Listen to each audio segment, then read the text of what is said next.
So it's a pretty good thing. And this is the first, I think, that this has sort of ever been done, at least in Marion in general, is because what you actually have here is a bunch of experts, and you can ask all sorts of questions and stuff. So it's sort of a round table, even though it's really more of a half L.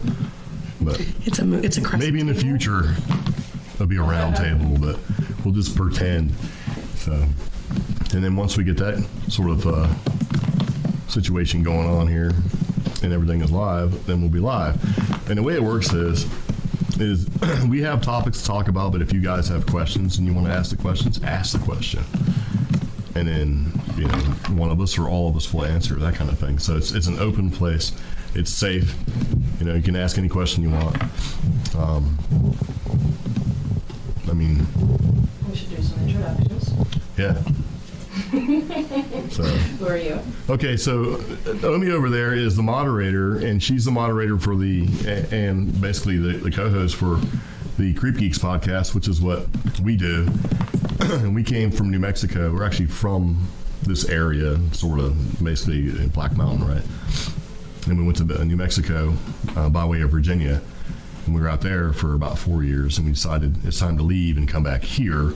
But while we were out there, we were doing a podcast and going all those weird places in New Mexico because that place is full of stuff. So it's been an interest for us, and we decided when we came back here, we would try to see what we could do here. And we actually met these wonderful people, and they'll introduce themselves in a second. And it's like there's a whole bunch of like-minded people that are open for discussion with this kind of thing, which is great. In New Mexico, it was kind of open for discussion, but really not. People would tell you amazing things, and you say, hey, can I put that on the podcast? And they're like, no. I don't want anybody to know that I have this amazing story. And there's a lot of natives out there, too, so it's sort of a thing. And then we come here, and they have a monthly meetup that you guys should go to when they have them, Yeah, we have a monthly paranormal gathering, the second Saturday of every month here. And just so you know, my name's Daniel. That's Mary. This is Ted. We're the 3 founding members of M&D Paranormal. Yes. Like she said, we do a monthly gathering. It's the second Saturday of each month at 7, right here at the shop. Mary runs the shop out here. You can get all of your eclectic needs. And she is sponsoring all of this today. Yes. Oh. Your turn, Bobby. Hey, I'm Bobby from the Asheville Past Lives Project, North Carolina, USA, for our international audience. Yeah. I got a meetup first Monday with the Past Lives Project and EFT meetup first Thursday. What's EFT? Tapping. Nice. Meridians, this thing, which I do when I get nervous. It's very relaxing. Yes, once again, I'm Tess, part of M&D Paranormal, one of the founding members. Mary is actually my mother.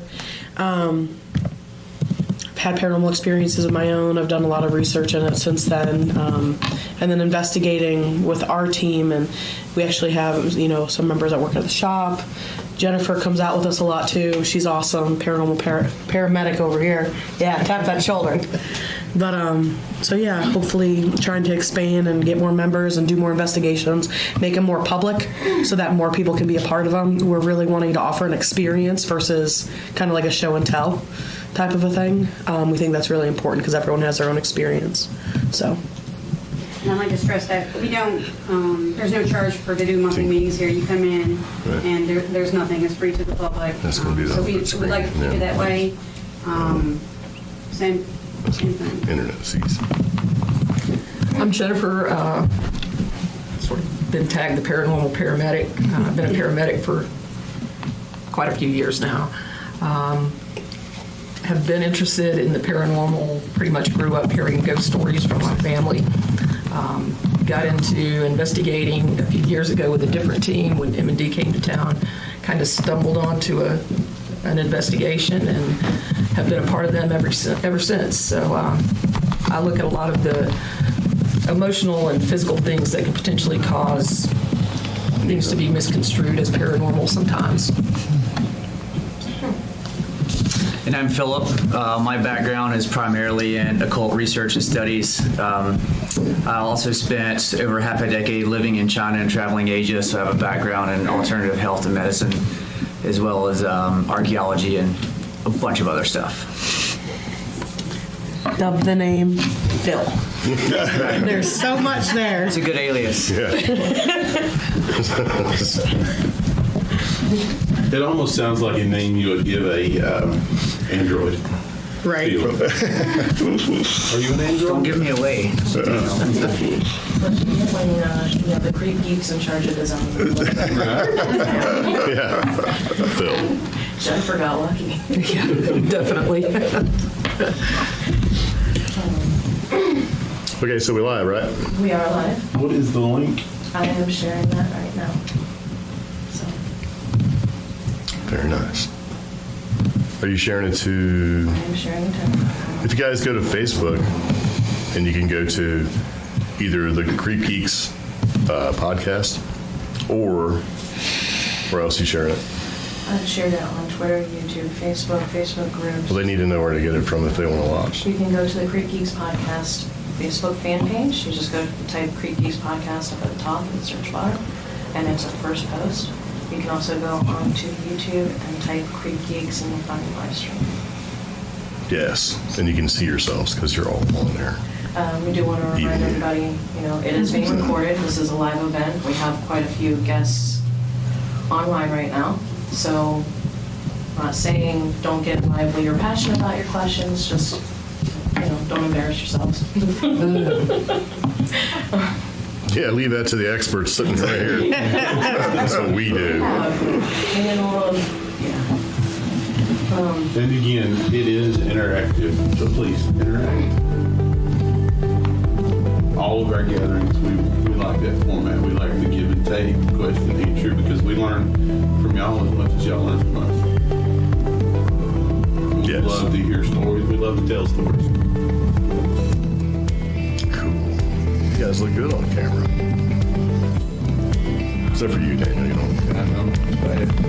Can't you Photoshop that? Just put Sasquatch today.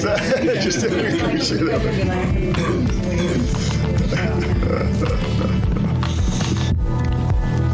All right, so we are live. Everybody is being recorded right now. You can be seen on the internet if you want. If you don't want, you're still on the internet.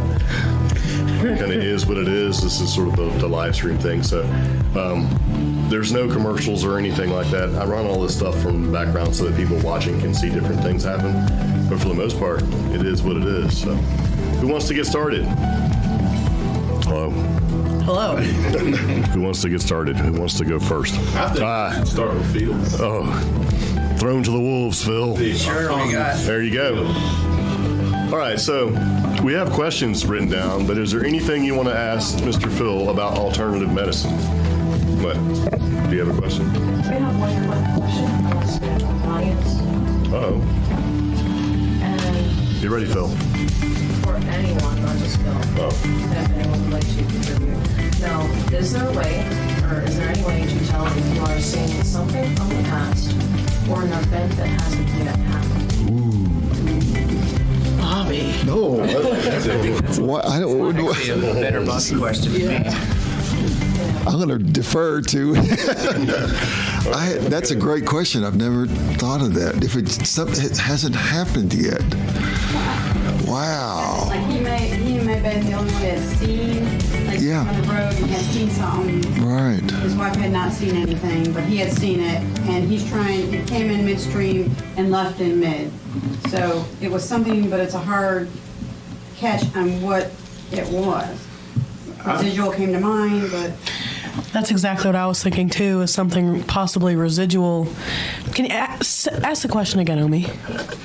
Is there any way to tell if you are seeing something from the past or an event that hasn't quite yet happened?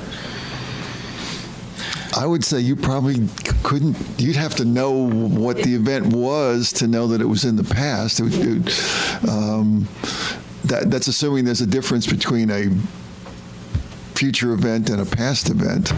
So that's a great question. I also think that part of it is going to be around a feeling that you would have.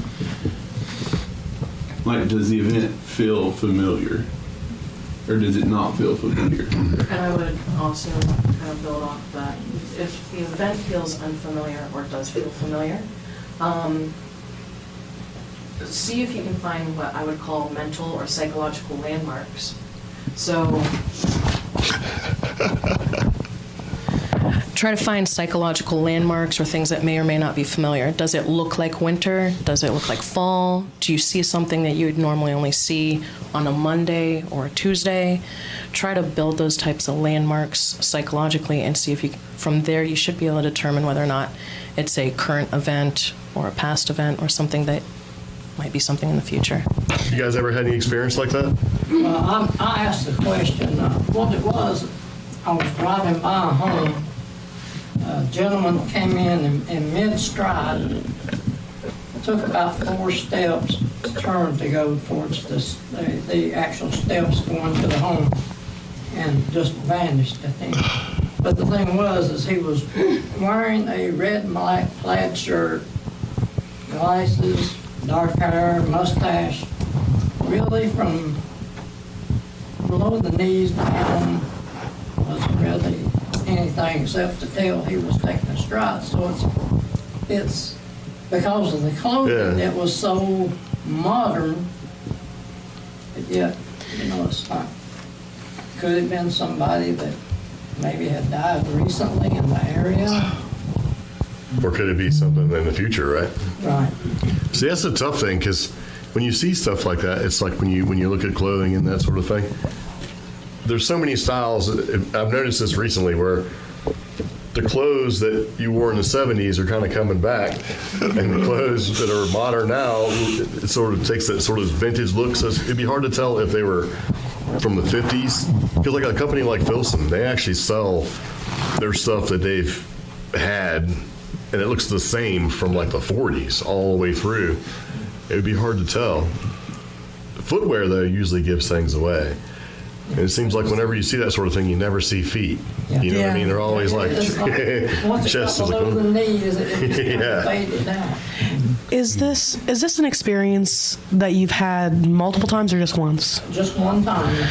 Okay, that's the other thing too. So like when we look at the type of, dare I say, haunting or activity that's occurring during an investigation, if it's residual, that's something that's going to replay. That's something that is from the past, that's kind of stuck there, imprinted there, or the energy is imprinted. And so a lot of the time people will see the same thing almost over and over again, or hear the same thing or very similar things over and over and over again, which is why I asked that question. But if it's a one-time deal, that makes it a little bit more difficult. Yeah, so interesting. Well, there's nothing either to say. Yeah. When you have a haunting, most people think, oh, well, it happened in, the 1700s, with the big flowy gowns and whatever. There's nothing to say that more modern things can't be there. They're there. I believe that ghosts and spirits are all around us. They choose whether to show themselves to us.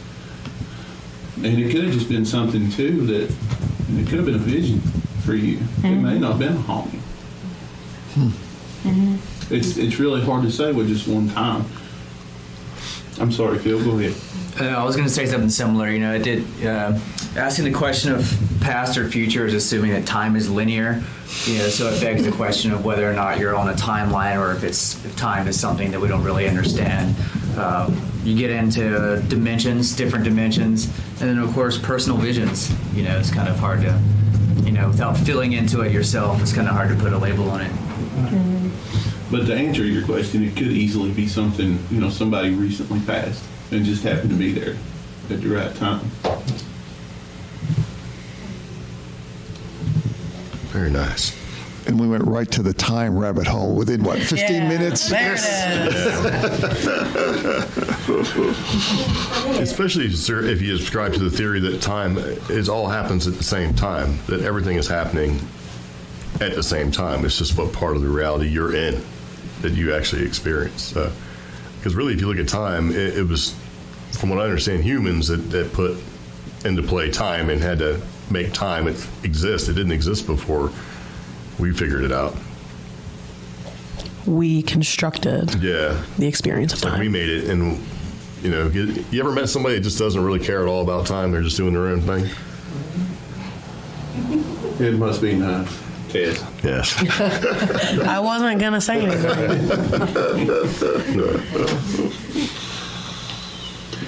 All right. So, Phil, we've started to begin with you. Yes. So, let's continue to begin with you. Sure. What questions you got?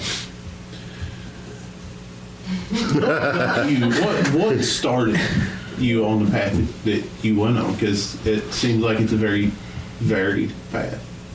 It is. I mean, it's probably the same as most people in this room or you guys, just having an interest in it from an early age, trying different things. Started various levels of research into Celtic paganism, archaeology, eventually getting more into Eastern traditions, Eastern religions, herbal medicine. And then it gets like really crazy and kind of wooey with other stuff and different energetics of the body and things like that. So kind of opened up and became a much larger world than I ever imagined, and it's still growing. So, but I haven't given myself a specific specialty on it. So just kind of have a lot of varied experiences in a lot of different fields. Have you felt that everything pretty easily connects? I mean, everything connects, absolutely, through multiple levels. I know science and the paranormal, parascience, all those things, they just continue to agree, no matter how much they want to disagree. Anybody else notice that? Yeah. Absolutely. Well, I mean, Science is a new religion in a lot of ways. Yeah. agreed. Yeah. Very nice. We actually look pretty I good. heard the word scientism. I kind of like that. No. Yeah, really did. Really? Yeah. Well, unfortunately, because they treat it like a religion, which means you have beliefs that you don't change. Yeah. And that's if you're trapped in scientism, you're not open to new information, and then you just got to wait for one generation to move on for somebody else to get some. See, I kind of worry about that because I like the scientific method where you figure out what it is you're going to research, and then you apply the method to it. It's like strict rigors of let's test it, retest it, record the results, and they are what they are. There's no influence or there shouldn't be influence as far as how you feel personally and that sort of thing. And I worry that blending personal feelings and intent into that method is just going to make the results even more muddy, and then you're right back where you started from. Mm-hmm. Well, but the problem is, I guess it all becomes the approach. Yeah. Like, how would you actually approach it? I like the scientists that are like, I'm a nerd scientist, and this is how I do it, and I don't care what the results are. This is what I have. yeah. But it's I don't know. This is kind of a weird thing because there's definitely sort of the blending of, I can look at something this way. Let me apply my scientific method to it, and then get the results where they need to be, and then be able to explain them. Like, what's the astrophysicist guy? Hawking. Neil deGrasse Tyson? Yeah, Oh. he has a really good way of explaining things, but he's also not afraid to throw his opinion out there. Mm-hmm. Whereas it used to be like, this is what it is, take it for what you want. But he sort of puts it in a way that makes it friendly. He's pretty good. Hawking sort of did that sort of thing, but I don't know. The crossover between science and religion is faith is a key factor. Yeah, faith and intent. If a scientist tells me that Jupiter's moon Io has liquid water on it, like, okay, I'm just going to believe it. Yeah. This is Pluto. So I think they caused some problems with the whole Pluto thing. you have to have a Pluto's degree no of longer a faith. planet. Like, whoa. Hold on a minute. Pluto is definitely a planet. Isn't there a move to get it reinstated? Yes, there's a Yeah. .org petition. I would sign that. Me too. And the other thing with scientism is they've got this huge replication problem where they're having to acknowledge the fact that the beliefs of the people doing the experiments are influencing the experiments, and so when you try to replicate them, They can't. they just can't. And Because they don't all have these the same- classic studies that we've based a lot of models on aren't working anymore when they try to go back and replicate them again. So that's going to Especially change when things. it works and they don't know why it works. We got a lot, that's the best part. Yeah. Now you're in our territory. Yeah. Well, that's when it gets difficult, though, because someone like myself, who is very analytical, very scientific, and I'm looking at these experiences or whatever from a scientific angle, but yet there's enough woo-woo or whatever in me that I'm looking at it from another angle.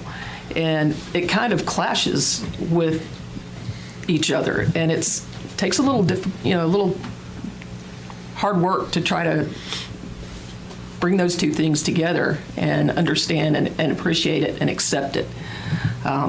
Sometimes I can make more explanations from a scientific standpoint. Sometimes I can't.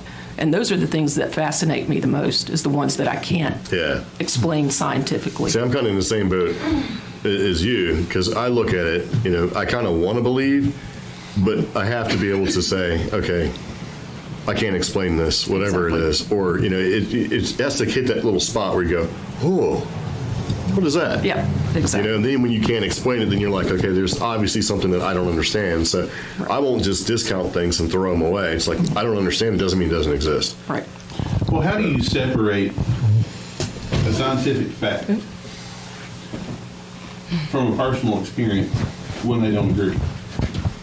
Well, that's when you have to look deep in yourself and figure out which side you Say want to that jump question on. again. How do you separate? Yeah. So you have a scientific fact. Okay. Okay. The sky is blue. Right. Okay. The sky is blue. But then we know that perception is reality, right? So Well, your perception is reality. Exactly. But you have a personal experience. And the sky turns red? I saw that sky for 2 days, and that sky was green. So how do you separate those? Or in our case, science says ghosts don't exist, right? All right. Well, how many of us at this table have had experiences to the contrary? I think it's also the concept of putting it in different terms, because I think we all communicate a little bit differently, and then I think we define things that may be similar or the same in a different way. So I saw a ghost. Scientifically, it could have been, I saw a really weird energetic perception of light anomaly and shadow. Like, you know what I'm saying? So it's like, it's also putting it in definition and communication that can equal the same, you know what I mean? So I'm having a hallucination. Well, I mean, from a psychological standpoint too. I mean, like 2 + 2 = 4, but 4 × 1 also equals 4. Right. Well, then you go back into that and you talk about a person with some emotional or psychiatric issues. We know that they're more open to the paranormal. Right. Because they're not closed-minded. We're taught from a young age to be closed-minded. We're taught, well, you can't believe that because that's not true. But it is. Again, how many of us here have had experiences to the contrary?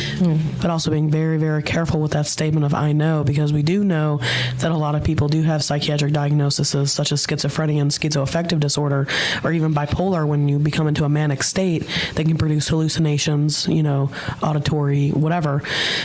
But being super, super careful, and when are those synapses misfiring, or when are those chemical imbalances really producing something versus them actually experiencing something, you have to be super, super careful and walk in that line. And we do have a paranormal question on the live feed. Go ahead.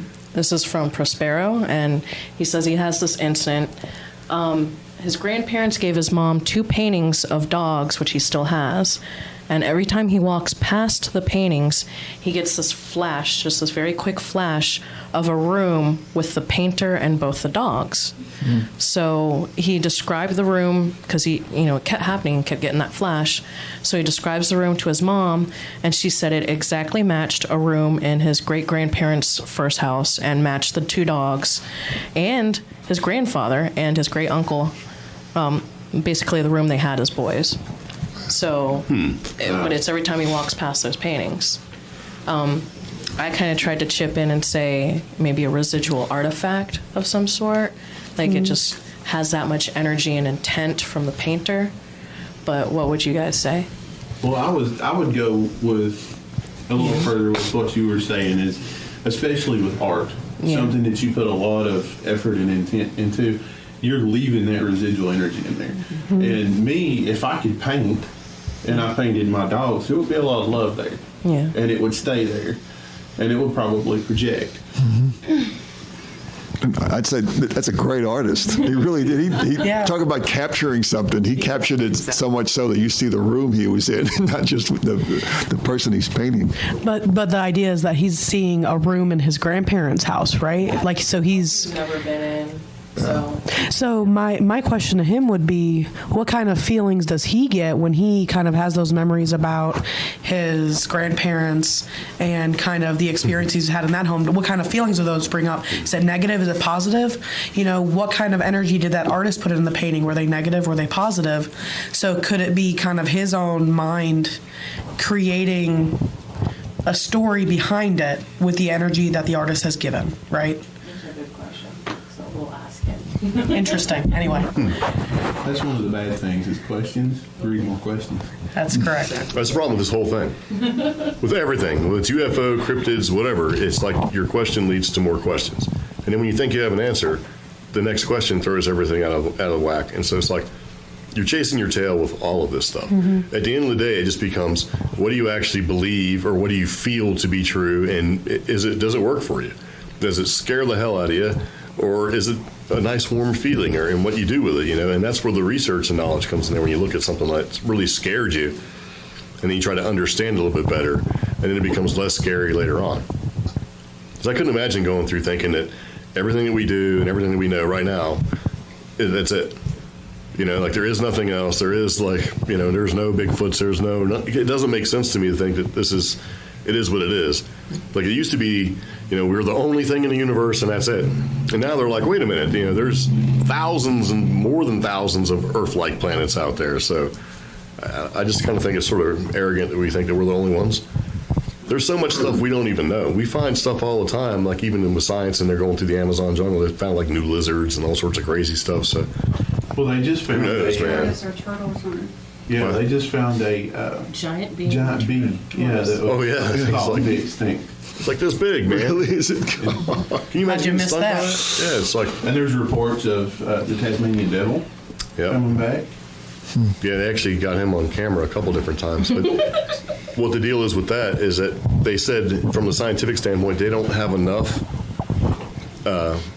evidence or enough pictures to say that for sure that it's actually there. In other words, they're saying if it's like one or two Tasmanian devils, that's not enough to say that they're actually back in existence. Sounds almost like the scientists are saying, well, that's possibly a residual haunting of the Tasmanian devil. Yeah, we need more proof. We need more. That's What they're cool. looking at is being like, if they seen like 5 or 6 different Tasmanian devils, then they could say with certainty, okay, that they still No, actually exist. it only takes 5 for a species to be called extinct.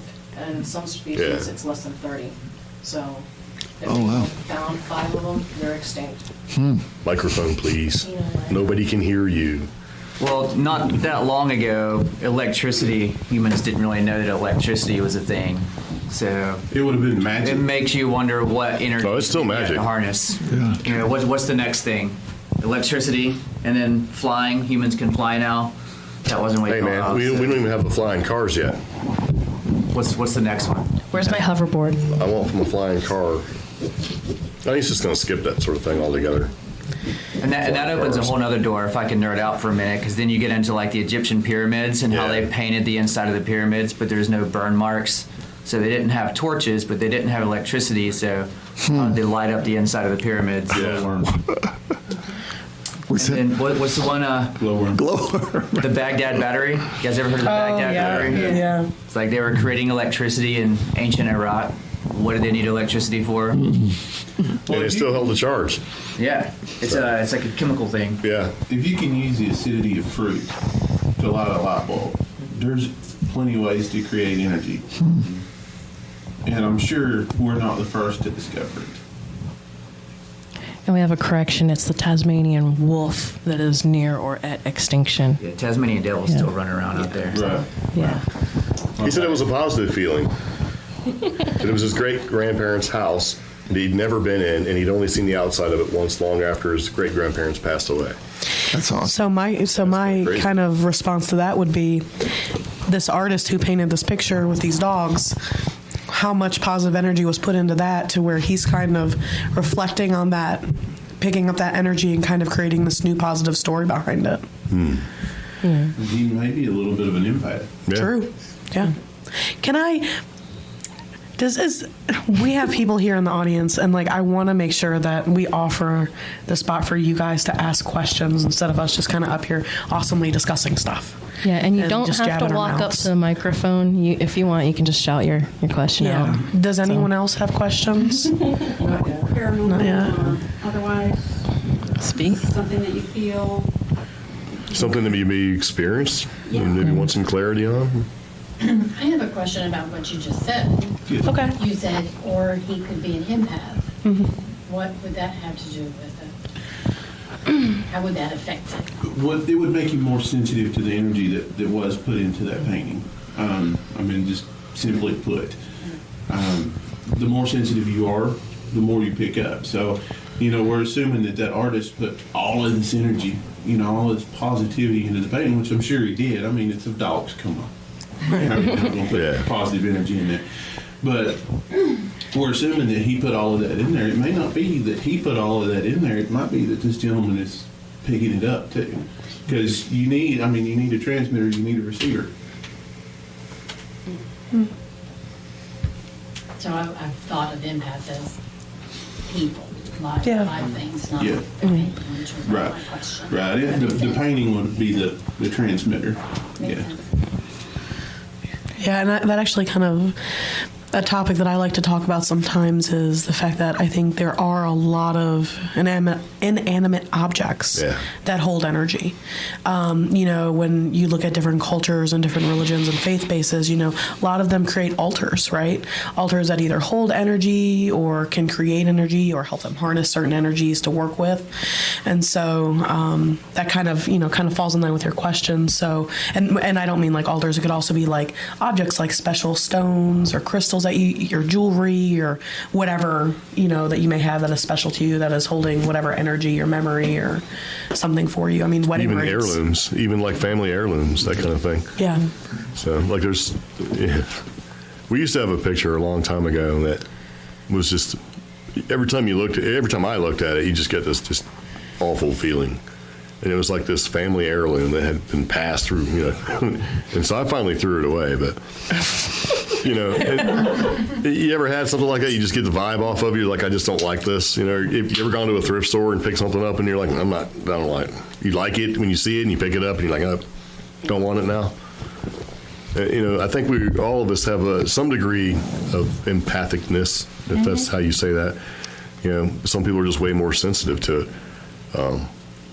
I don't like the idea of bringing stuff home, so it's got to feel real good to me before I bring it home. Everything. Well, my extent to smudging was setting stuff on fire when Radical smudging. Yeah, or setting myself on fire and smoking in the car kind of a thing. But Permanent smudge. Yeah. The thing is, we're more powerful beings than what we allow ourselves to be. Yeah. we got some clarity on the painter of the. Yeah, the artist was a traveling painter who stayed with Prospero's great-grandparents while he painted the pictures.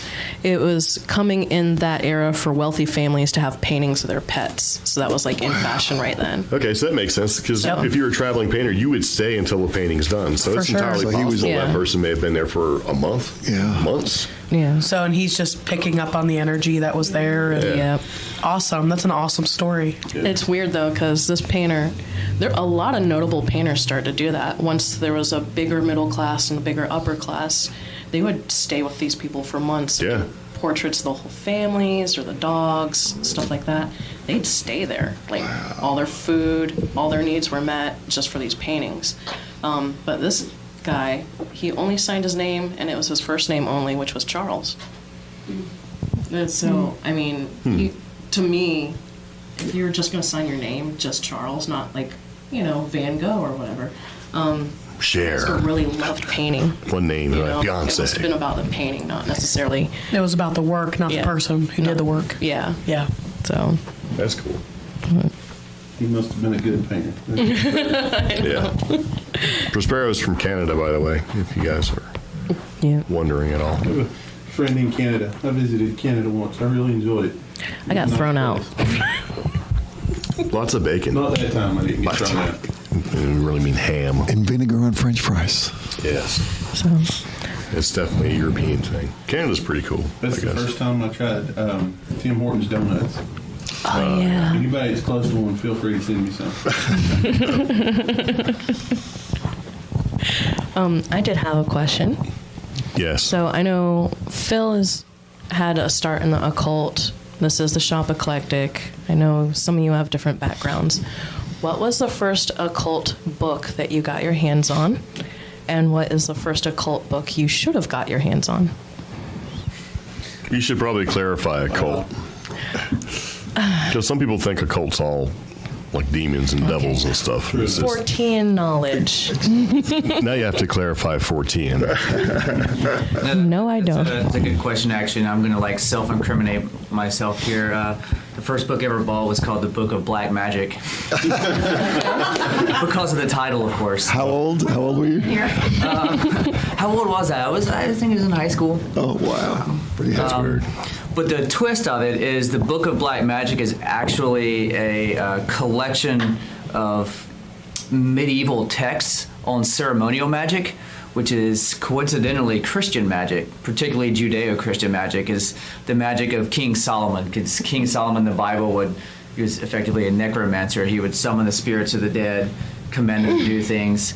He was working with the jinn, or the genie of the deserts in the Middle East, binding them to brass vessels and making them perform tasks such as build his temple. And there's a whole system of legends behind it. But in the 17th, 16th century, there's a huge thing where people were like getting into that, and they were like, let's try to summon these spirits and work with these angels and these demons, and they all had like different things that they could help you with, help you like find lost items or find love or become invisible or like safe travel or whatever was important to the medieval magician.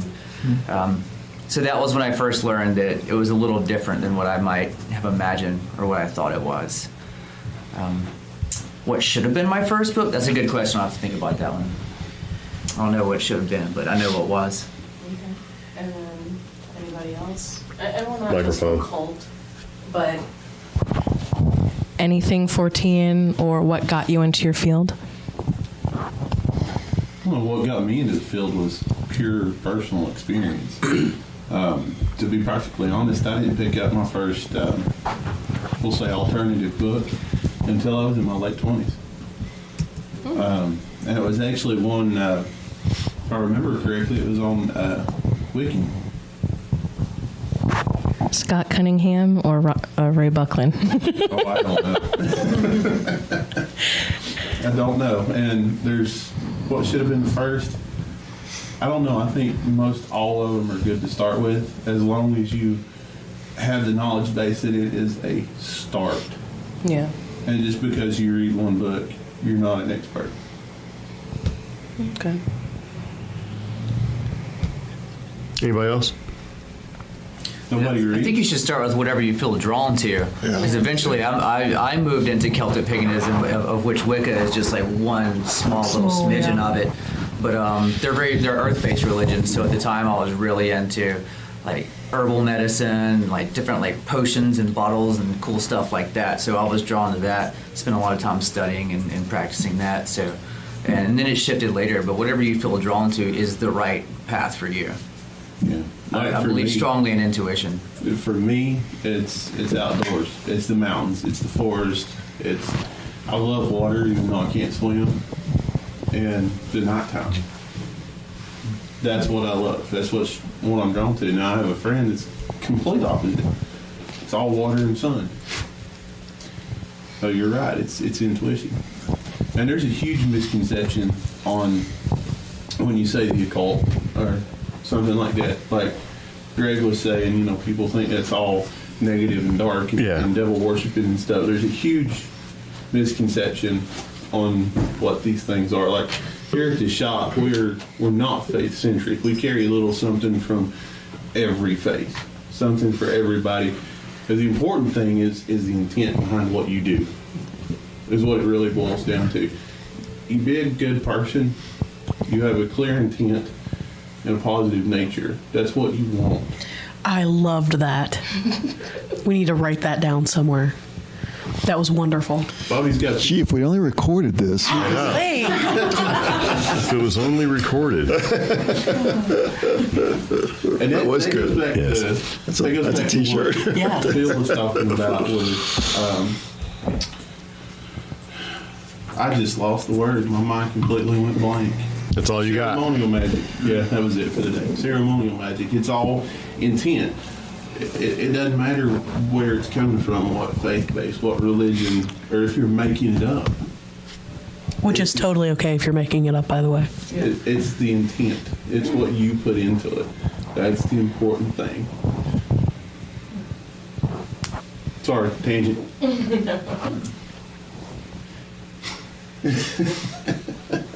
Anybody else? My first book was, when I was really young, was a Frank Edwards book. It was Strange something or other. But when I was a little bit older, it was The Mothman Prophecies by John Keel. Was a mind, even if he was sometimes more of a writer than a historian, it was a great book and a great story, and it really expanded my. That was the first cryptid that before that it was ghosts or UFOs, but not like something else going on. Great book. And I think with Frank Neal and the Mothman Prophecies, he actually came from kind of a journalism background.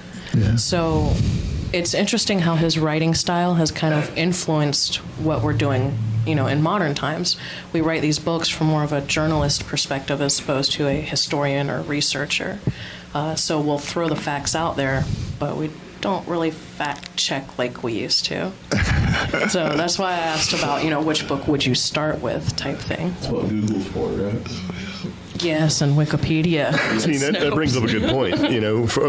For us, we all read books. That's what you did. But it's 2019, and if you think about it, YouTube has been around since 2005.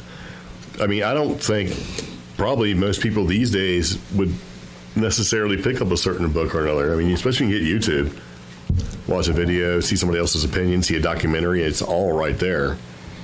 But then it ends up being people go for these reality TV shows, and that's what they're using as experts. And I think those of us who have actually been into this can pretty much tell you that what you see on TV is not exactly reality. So that's kind of a misnomer. Not exactly. Not exactly. You can find. Look at the camera and say that. My face wasn't. You can find CreepGeeks podcast as well as M&D and the Shop Eclectic on Instagram. And one of the most recent memes that circulated amongst us was how long it takes to review paranormal footage. A lot of times you watch these shows and like the ghost hunt, it only takes like a commercial break for them and suddenly they're back in the house showing them everything they found. We did one recently and we're still reviewing that footage. And yeah, that was a learning experience for me. yeah, it takes like a couple weeks. I brought 4 cameras, set them up and recorded the whole time. How many long? hours? It's about like 5 hours, so it's Yeah. like 20 plus hours. And then if you're doing it and it's late at night and you sit there and you're watching and It's really good sleep material. then you come back around and you're like, oh man, you have to start over again. Because before you fall asleep, you don't go, okay, I'm going to fall asleep at, time 1 minute or 1 hour and 23 minutes. It's just like, oh man, so I had to keep redoing it. And I'm still not done. Probably better if you have more than one person, so. And we do. Yeah. We do give them Something. one. Yeah. That's why we bring a team with us. Yeah, but Everybody then has the opportunity of reviewing something, so I might, look at it and miss something, Daniel might catch it, Tess debunks it, and we're all mad about it. She's a debunker on us, and we think we got, but I've been given this name after one instance. I'm just letting you all know. Yeah, but that was just That's all it takes. Let me tell you the story. 'Cause I see new faces. Here we go, guys. So, Here we go. I'll tell you, This is it. My heart still hurts. All right. So we've investigated MACA here in Marion. McDowell Arts Council Association here in McDowell County, Marion, Main Street, North Carolina. It's Yeah. also home to the Foothills Theater. Great positive energy in this place. It's got some stuff going on, but it's a great positive energy. And we've been in there and investigated probably 4 or 5 times. Not 6. counting, 6. Not counting the ticketed events that we do. We take people in on actual investigations, and it has never disappointed, never. But I think it's our second investigation we caught this footage that you debunked. It was this past summer. There's 3 levels to Maca if you've never been in there. The basement, the main floor, and then upstairs where they keep their props and clothes and Uniform, stuff. shoes, hats. Yeah. And we had a camera up there because, story had it that there's 2 ladies up there who are very helpful. If you lose something in there, you can go ask them, say, I need such and such. And they say by the time you're leaving, you'll find it. So we had our camera set up, and Tess had put a ball out in front of the camera.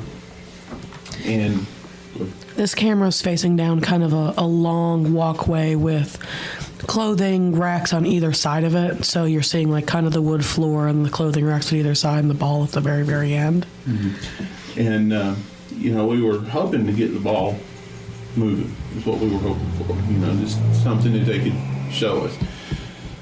And I'm reviewing footage, and I saw a little girl. My whole heart said, I'm looking at the apparition of a little girl. Mm-hmm. I got so excited. I thought we had the Holy Grail. Mm-hmm. And it was a series of pictures. Mm-hmm. It wasn't video, a series of pictures. And, I saw eye shine, everything. I saw this little girl. Right? So I sent it to Mary. I didn't much more get it sent before she's calling me going, oh my God. Right? So we're all excited. So then I told her about it, and she goes, let me look at it when I get home. Her is Tess, by the way. Yeah. If they're watching, they see me pointing. So I stared at this picture, I kid you not, like this, for probably 20 minutes. And she gets home and she looks at it and she goes, no, that's nothing. What? No, it's nothing. Daggone if she didn't prove it wasn't nothing. And I'll let you tell that part. So when we go into investigation and we're taking pictures, we try to take in series of at least 3. So we're standing in one location trying to take at least 3 pictures at one time. That way, if we do catch something, we have a before or an after of some kind to compare it to. So in this case, it was a series of 3. In the first photo, there was nothing. In the second photo, you're like, holy crap, there's a little girl with eye shine in a dress. And you're like, oh my God, that's it. And then in the third picture, you can... It was taken at just barely a different angle. Like it was just a little bit turned. And there was no eye shine, but you can see the outline of this one dress at the very end of this row of clothing looks very similar to this little girl's skirt.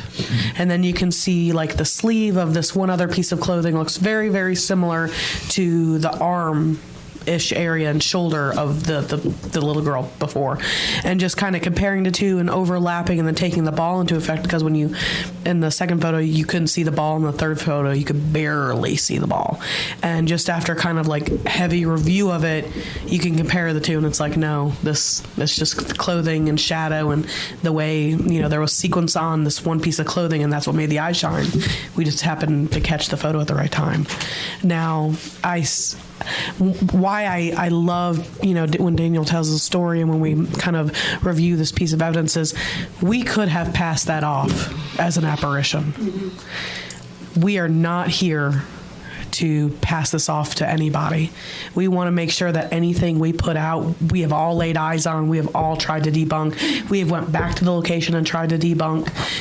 We want to make sure that any evidence we actually put out is as authentic as we possibly know. And if someone comes back and debunks it for us, great. That's what we want. We want people to tell us that we're wrong, because when people can't, that's when we get excited, right? That's when we know we have something that's truly legitimate, that's truly paranormal, that's truly unexplainable. So just sharing that out there too. The unfortunate truth about investigating paranormal is 99% of the evidence that you get is explainable. What you're looking for is that 1% that isn't. Mm-hmm. And it's truly like fishing. It's the best analogy I've heard. You set up your equipment, you sit there for 5 hours and hope they decide to show themselves. Sometimes they do, sometimes they don't. Sometimes they don't until you come back like the third time. True enough. Or what was it about them? You staying there for 5 hours, and in the last 5 minutes, is something on your feed? Was it? It was just the last investigation that the CreepGeeks podcast joined M&D on. I have my hands full. I get it, but nobody can hear you. They can. The last investigation we joined M&D on, as the investigators trickled out for the evening, because we all have responsibilities, we all have things to do, it got down to pretty much the last 4 investigators where we conducted an experiment, and that experiment yielded some really interesting results. It was just odd that it took more people away from the situation for some sort of weird or unexplained phenomena to occur. So, which I totally feel is not uncommon. Like, yeah, that's normal. I would say that is normal. Well, there are in the paranormal world. There are exceptions to that rule. That rule too, if I can speak. In that case, makes perfect sense because of what we were doing. And now I go back to Macca. Yeah. The more people there, the better. And I think that's because one of the entities that is there is an actor. He's a showman. And he loves the audience. Like I say, every time we've been in there, we've not been disappointed. Anybody that went with us has not been disappointed. And one of the first times that we had set up for a ticketed event, the entity we've named Luke, as we got that name on the spirit. But you're talking about Greg as the actor. And well, this particular instance, I was talking to Luke. Oh yeah. Yep. And Luke supposedly lives in the boiler room in the basement, which everybody's terrified of, which is the first place I went. And we were setting up, I was right there, I was putting their SLS cam up in that room, hoping to catch something. You got to tell them what that is. Yeah, What's an SLS camera? mapping. It's a 3D mapping camera, and I use a depth perception software as well. And I was setting that up, and I got the bright idea, put my head in the boiler room, and I said, Luke, I said, I told you we'd be back. I said, do me a favor and put on a show tonight. I barely got that sentence finished before the breaker kicked and the lights went out. Yeah. And I was completely in the dark. All I said was, thank you. Yep. And he put on a show. He has ever since. We had 20. I think it was 26 or 28 people on that particular event, and more than we were prepared for. Way more than we were prepared for, and almost every person had some kind of experience. Whether it was physical, energetically, they just felt something, they heard something. Like almost every person, utilizing our equipment, almost everyone had an experience. And this was amazing. Are these things that you do with Macca, is it a group investigation or is it considered a tour? It is literally a group investigation. Okay. When we host an investigation event, is kind of what we like to call it. We set up our equipment, we bring people in, give them a little bit of history, we show them how to use the equipment, and then we go with them, and they're the ones investigating. That's how I got involved with them. Literally started on one of their group investigations, and lo and behold, before you know it, I was a part of the team. Ooh. Just kind of panned out that way. And she is an invaluable part of the team. I'm just saying, she's great. And let me take this opportunity to clarify again something that Mary had said earlier, is our investigations, when we get called to a place that, somebody needs help, and say, we've got this going on, I don't know what to do. Can you help? Or I need validation so that I know I'm not going crazy. Which a lot of times is just what's needed. We don't charge for those. We do accept donations, but we don't charge for our investigations. That's why we do the ticketed events. That's why Mary runs the shop. Is a way to finance what we really want to do, and it's help people. Because this equipment is expensive. Gas, travel time. But we don't charge for those investigations. We're in it to help people. So I just wanted to clarify that. Do you think some of these people are so freaked out because of their religious beliefs they have that they just can't accept Most definitely. something happening? Yeah, most definitely. We're taught especially here in the South, you know, that ghosts are bad. Anything paranormal is bad. So you don't want that in your home because obviously it's a demon, right? Because that's what else could it be? And that's not really the case. And that word in particular, this is another soapbox behind y'all, I'm sorry. That word demon is highly overused. Not to say that they're not there. I do believe they're there, but it's wholly overused. I personally believe that when we pass, if we stay here, we retain the personality that we had in life. Which means if you're a bad person in life, you're going to continue to be a bad person. If you're, for instance, me, if I pass and I stay here, I'm going to have a whole lot of fun. There's going to be a lot of people I haunt. I'm not going to be mean to them, but I'm going to have a good time. I'm telling you. And I think that is one of the misconceptions. Just because the spirit might be negative, don't mean it's a demon. Now, it could be. You never know. But I think it's overused.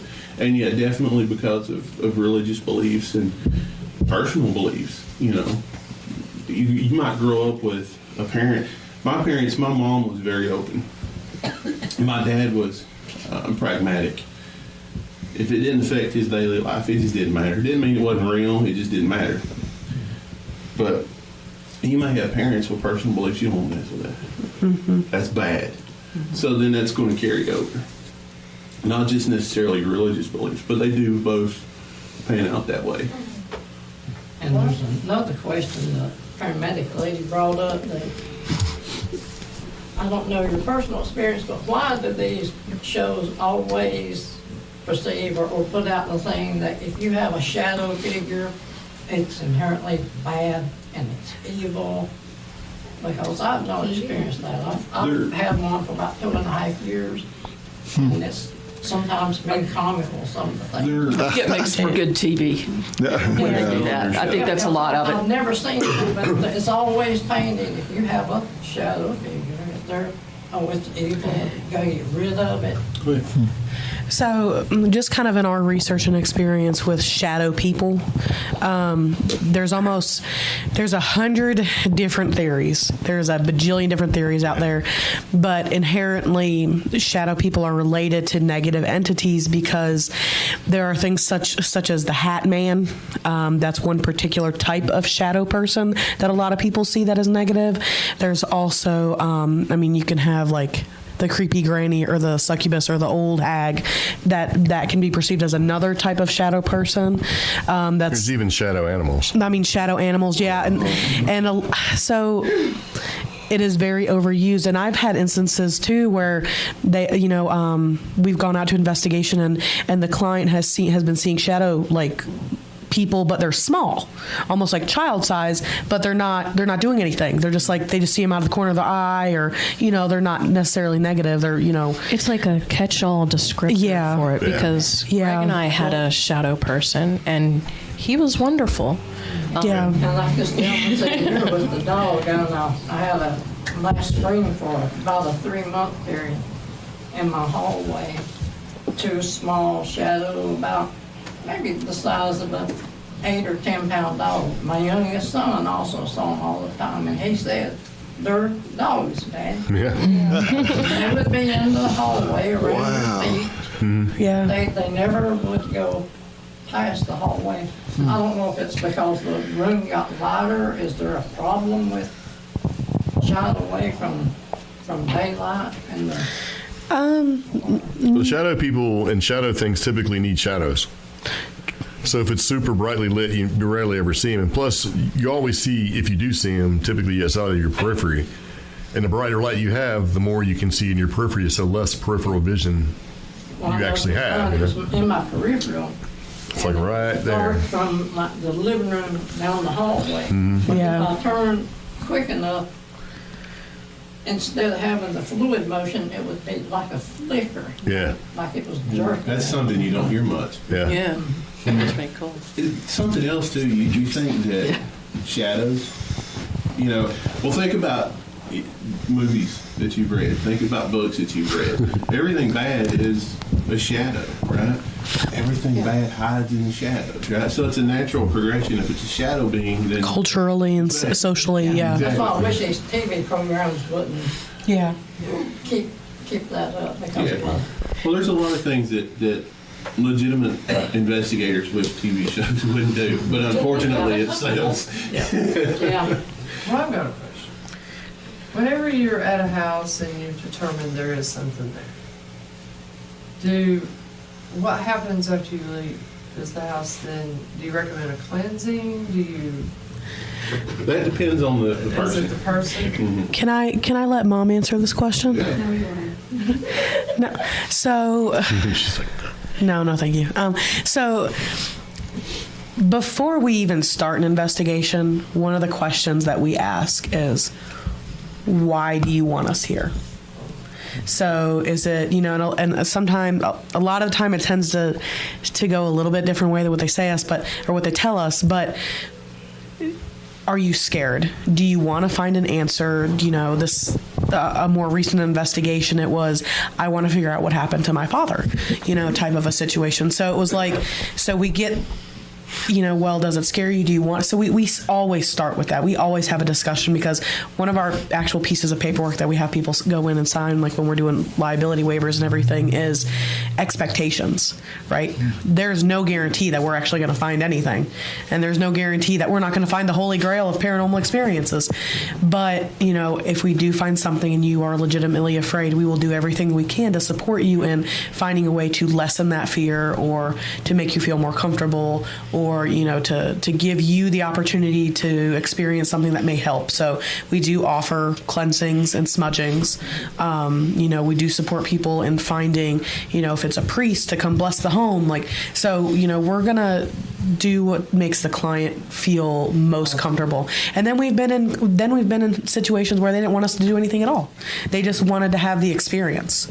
I also want to stress that when we go on an investigation, I do a specific deed search on the house and go through the family and find out if there's any deaths or murders in the local area around that facility or that house, or which allows us to get a little bit of history when we go into it, and allows us to determine who we want to bring out on that specific investigation with us, who's best suited with us, such as. We like to tailor personality. We have a group of essentially like 11 people now. Not every investigation do all 11 members of our group go out, but we are, kind of tailoring to the situation or to the need. So if we know that someone wants to learn how to smudge, or maybe doing it but still has questions, we're going to make sure to bring out Crow and Leah, who we call some of our occult specialists, because that is what they do, like on a daily basis with themselves, and they have their own personal experience and an amazing knowledge base with that. So we make sure to bring them in so that the client can ask them questions, or maybe learn something they didn't know before, or whatever. If we have someone who is innately, I have a lot of medical stuff going on, or I have a lot of psychological stuff going on alongside this, we're going to make sure to bring Jennifer, right? Because maybe they can answer some questions. Maybe Jennifer's going to see it from a different perspective. Maybe they'll get along, but whatever. So we're definitely trying to tailor the investigation to the client's needs. And we also educate. We're not just going to go in there and say, okay, we did this now. You're good. We educate, and we're not going to leave that client hanging. If we done an investigation a year ago, and that client calls us up tomorrow and says, something's going on, can you come back? Yeah, we'll be back. If we do an investigation tomorrow and we cleanse, and they call, the next day and say, it didn't work, well, we're right back out there. We'll do everything that we can. And one of the other things that we didn't mention is that client confidentiality is very, very important to us. We've done some incredible investigations that we can't talk about. It's a real shame. Wow. But, we can't. That's important. If you don't want us to talk about it, we weren't there. It's even gone to the point where we have been, clients have asked other groups to go out and had been turned down, to the point that, we go in and, like I said, we go a background church. We do whatever we can to find out about that location. and one of the clients turned into that. We were able to help them drastically in the Morganton area. Yeah. Which was phenomenal.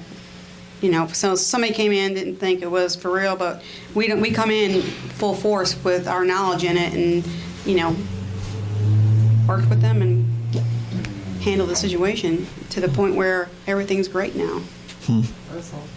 Totally. And if we can't help, we're going to find somebody that can. Right. And also I want to say the shop has brought in a lot of people from the community talking about certain situations in their home, to where there was really nowhere for them to go. So they come in here and they start asking questions, and I'm writing down like a book, and I'm asking questions. I'm like, you know what, I'm going to get the group together. We're going to talk about this. We're going to get back with you. If there's kids involved, that's a priority to us. If there's kids involved, that's very important to us. That's we got to go now.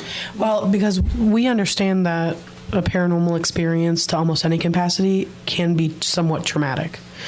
And, you know, to an adult, you know, that's one thing, but to a child can sometimes either be they don't even notice it because they see it on a daily and it's nothing to them and it's totally normal, or it's interrupted their whole life to the point where like they're afraid to go to sleep or they're afraid to do certain things that they normally would have before, and that's like worst case scenario for us is when we are brought to the attention of there's a child who's, I don't dare I say suffering, but like having a major issue. And to us, you know, the majority of us are parents. And so that's most important to us. I think I've seen a lot of times the children's fear is just the reaction of the parents.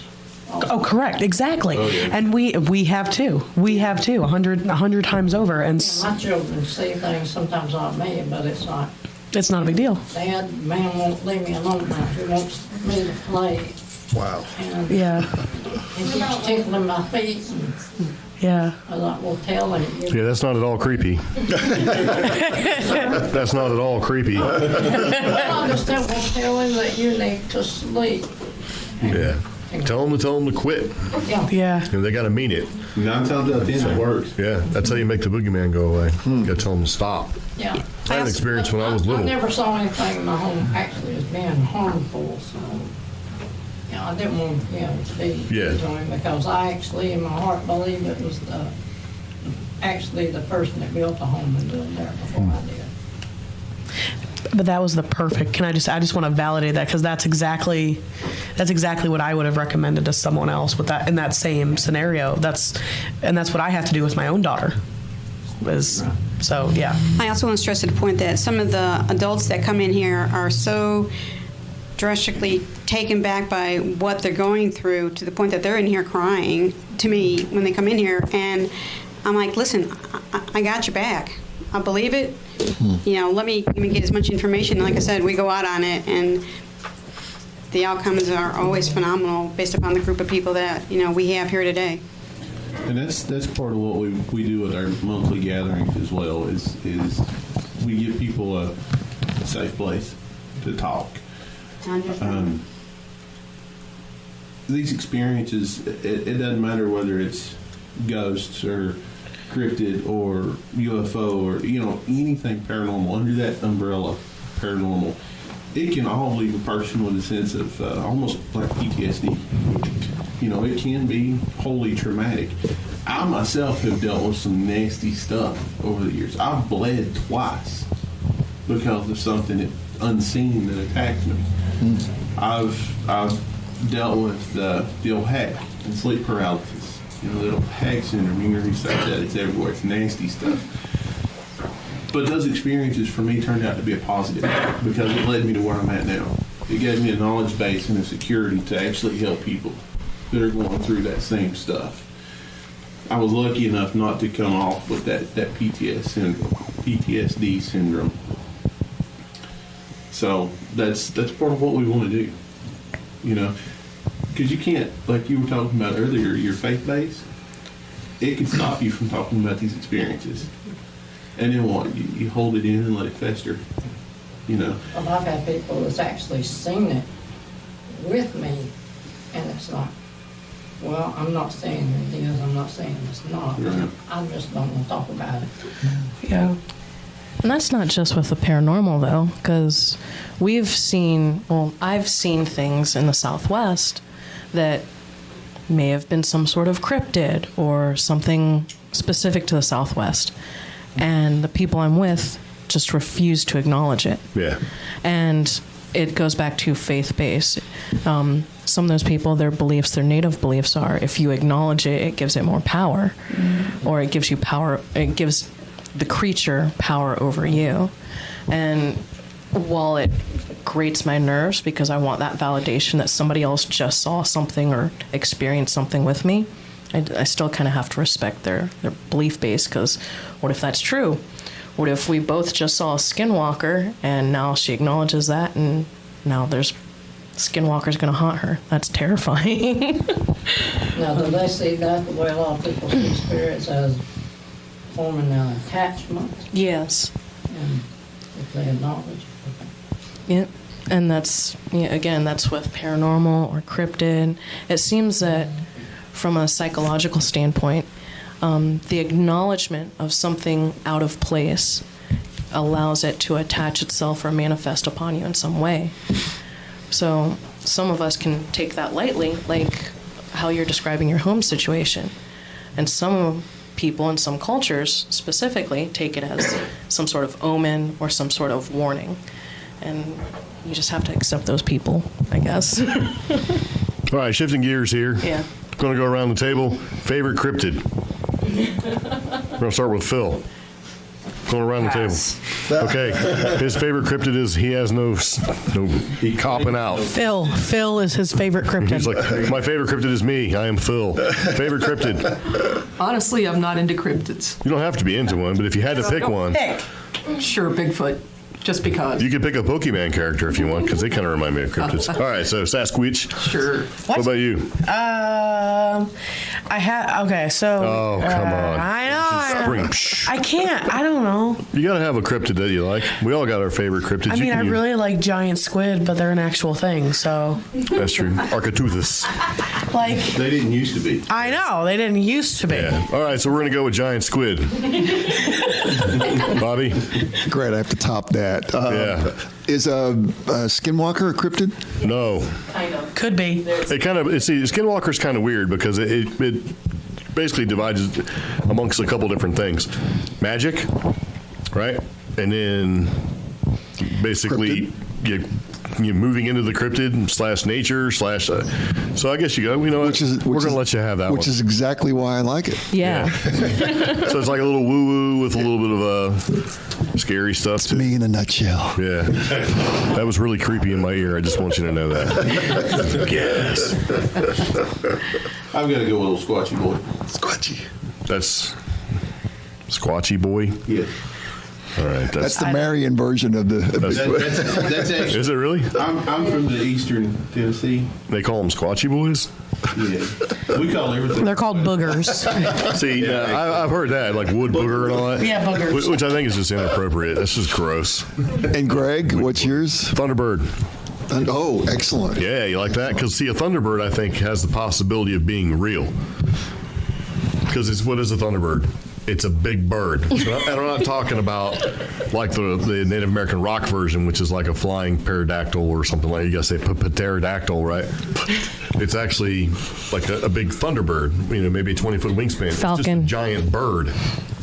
I think a big giant bird has more of a likelihood of survival than, pterodactyl. Can I change my mind? No. Yes. Okay, go ahead. Any type of nature being, No. including Sasquatch, can be a nature being, depending on the theory of thought. See, so Some kind of nature being. fairies, Big giant bee. Fairies I are have nature one. beings. Omi's got one. Technically, All right. get out of here. I have two. Lend one to Tess. The one that, I know. Okay, so the one that, it's not my favorite, it's the one that scares me the most, and that is Skinwalker, because it has Yeah, I don't like Skinwalker. 1 foot in the spiritual realm and 1 foot in the physical realm. And it's the closest one to humans, in a sense. But And you got to Get do a outta bunch here of with bad stuff to become a Skinwalker. yeah, but the one that interests me the most right now is Mothman. So, yeah. What about you guys? Classic. Mary? Microphone. I'm going to say Squatch and then the Mothman. That's exactly what I was going to say with the Mothman right off the bat. Because there's been new Mothman sightings. Mm-hmm. No, the lizard man in South Carolina is pretty fascinating too. Yep. Oh, yeah. What about you guys? Anybody? Frankenstein. Yeah. Well, no, Dracula? North Carolina in the eastern swamps, they talk about actually werewolves down there. Dogman. Dogman. I'd have to say probably the Jersey Devil. Ooh, Good one. That is a good one. That is a very good one. That's one that goes back in the 1600s too. Really? Yeah, there's a couple different versions that you hear of the Jersey Devil. Crazy. Yeah. It's like Flatwoods Monsters in there too. Jersey Devil, Mothman, Dogman. There's a big giant winged snake with antlers that the Cherokee believe in up around Judaculla. Mm-hmm. And I don't know what the name of that one is. There's a bunch of native cryptids. Weren't there a moon people that Cherokee? Moonite people. people. Yeah. Yeah. One of the big ones out southwest is giants. There's the Cherokee little people. Cherokee little people, yeah.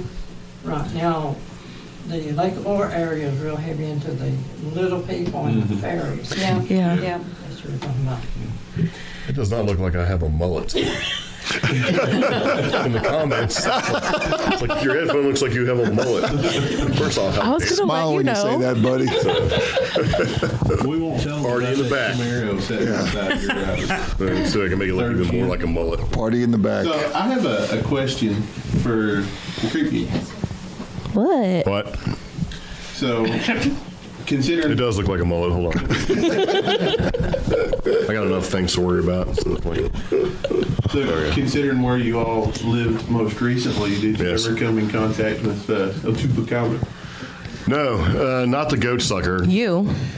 What? I came in contact with what would have been described as one. So, but it was dead. And it was not a chupacabra. It was a dog. It is Mangy because dog. living in the desert, you learn how quickly the desert can just mummify and just freeze something up. And what was creepy was we didn't live like in the middle of nowhere. We lived on the outskirts of a suburb, which in New Mexico is the middle of nowhere. Sounds glorious. Yeah, like, well, Well, it is. It's kind of nice I could because leave my house 10 minutes, nobody's around. and within 1 mile, I am so far in the desert I could possibly die or dehydrate. But I'd find petrified wood, and that was my thing. I'd go hike from my house every weekend and just get lost in the desert and take pictures. I found this thing in the winter time. It was still dry, no snow, no nothing, but laying along what was once like a mining or strip road, there's this very large skeletal remains, and the skin was dried up on it. It was a dark brownish gray color, but it fit the photographs you see of a chupacabra to the T. Wow. Now, the only reason I realized it wasn't a chupacabra was because part of its tail was under the sand, and my bigger dog, being curious, kicked the sand away and exposed the tail of a husky. Wow. It's just the way the elements got to that corpse. We did go camping one time. This is sort of a quick thing. We actually moved and we got into New Mexico, and we got the keys for a rental place because you don't buy houses in New Mexico, especially if you plan on coming back. So, and then we immediately went camping because we had a big white van. We have another one now, but we called it the Great White Buffalo because it was a big Dodge van, and it was going to take us to all these places in New Mexico to see all the weird stuff and kind of do stuff like that. And we went to a couple different places. Anyway, to make a long story short, we got to a place where it was the Continental Divide? Yep. Continental Divide Trail. This is around Grants, New Mexico, after having experienced some weird stuff. But we had joked around about skinwalkers because my wife has some native friends that said, don't go up in that area because it's full of skinwalkers. And it's just like, and we had heard warnings like that before because it's just a general warning. Oh, don't go there because there's skinwalkers. Don't go there because there's, whatever. So it's like, well, you can't really go anywhere. So we went and we unpacked the dogs and we were going to take a hike. And as we got into the Continental Divide Trail, we came across, and this is not The dogs didn't want to go. Yeah, our dogs didn't want to go. They like to go anywhere, and that should have been a sign. But we just thought they were hot and just didn't want to go. You don't pay attention to that kind of thing. But as soon as we got into the trail, we came across a shoe, and then like 25 feet away, another shoe. And then a sock, and then another sock, right? And then a pair of pants, and then some underwear, and then a shirt. And I made the joke, it's like, oh, this is like a skinwalker, because that's what they do. They change shape, right? They go out of one form and go into another, whether it's like a giant dog or a jackrabbit or whatever. A torn shirt and found an open book bag. Open book bag. Whoa. And then like 55, 60 feet away from that was this big, giant, dead wolf. Huge What? wolf. Like a wolf? Big, giant, dead wolf. With its neck slit. Yeah. Whoa. So being the curious, investigative type people that we are, we hauled ass. Went right on back, got right in the van, and we drove home. So AC blazing, too. Turn the air conditioner on. But it was just like, sort of, you see just weird stuff in the Southwest that it's just weird. Yeah. You may come across things that you don't like. You'll be out there and you'll be doing your thing, and you'll see stuff moving around off in the distance, and you're like, okay, it's probably a coyote. It could be this. It could be that. But you never know. But it's like also accidental stuff. Like we would go visit cool places and take pictures and talk to strangers. And I'll say, hey, do you know of a good place to get pictures of waterfalls?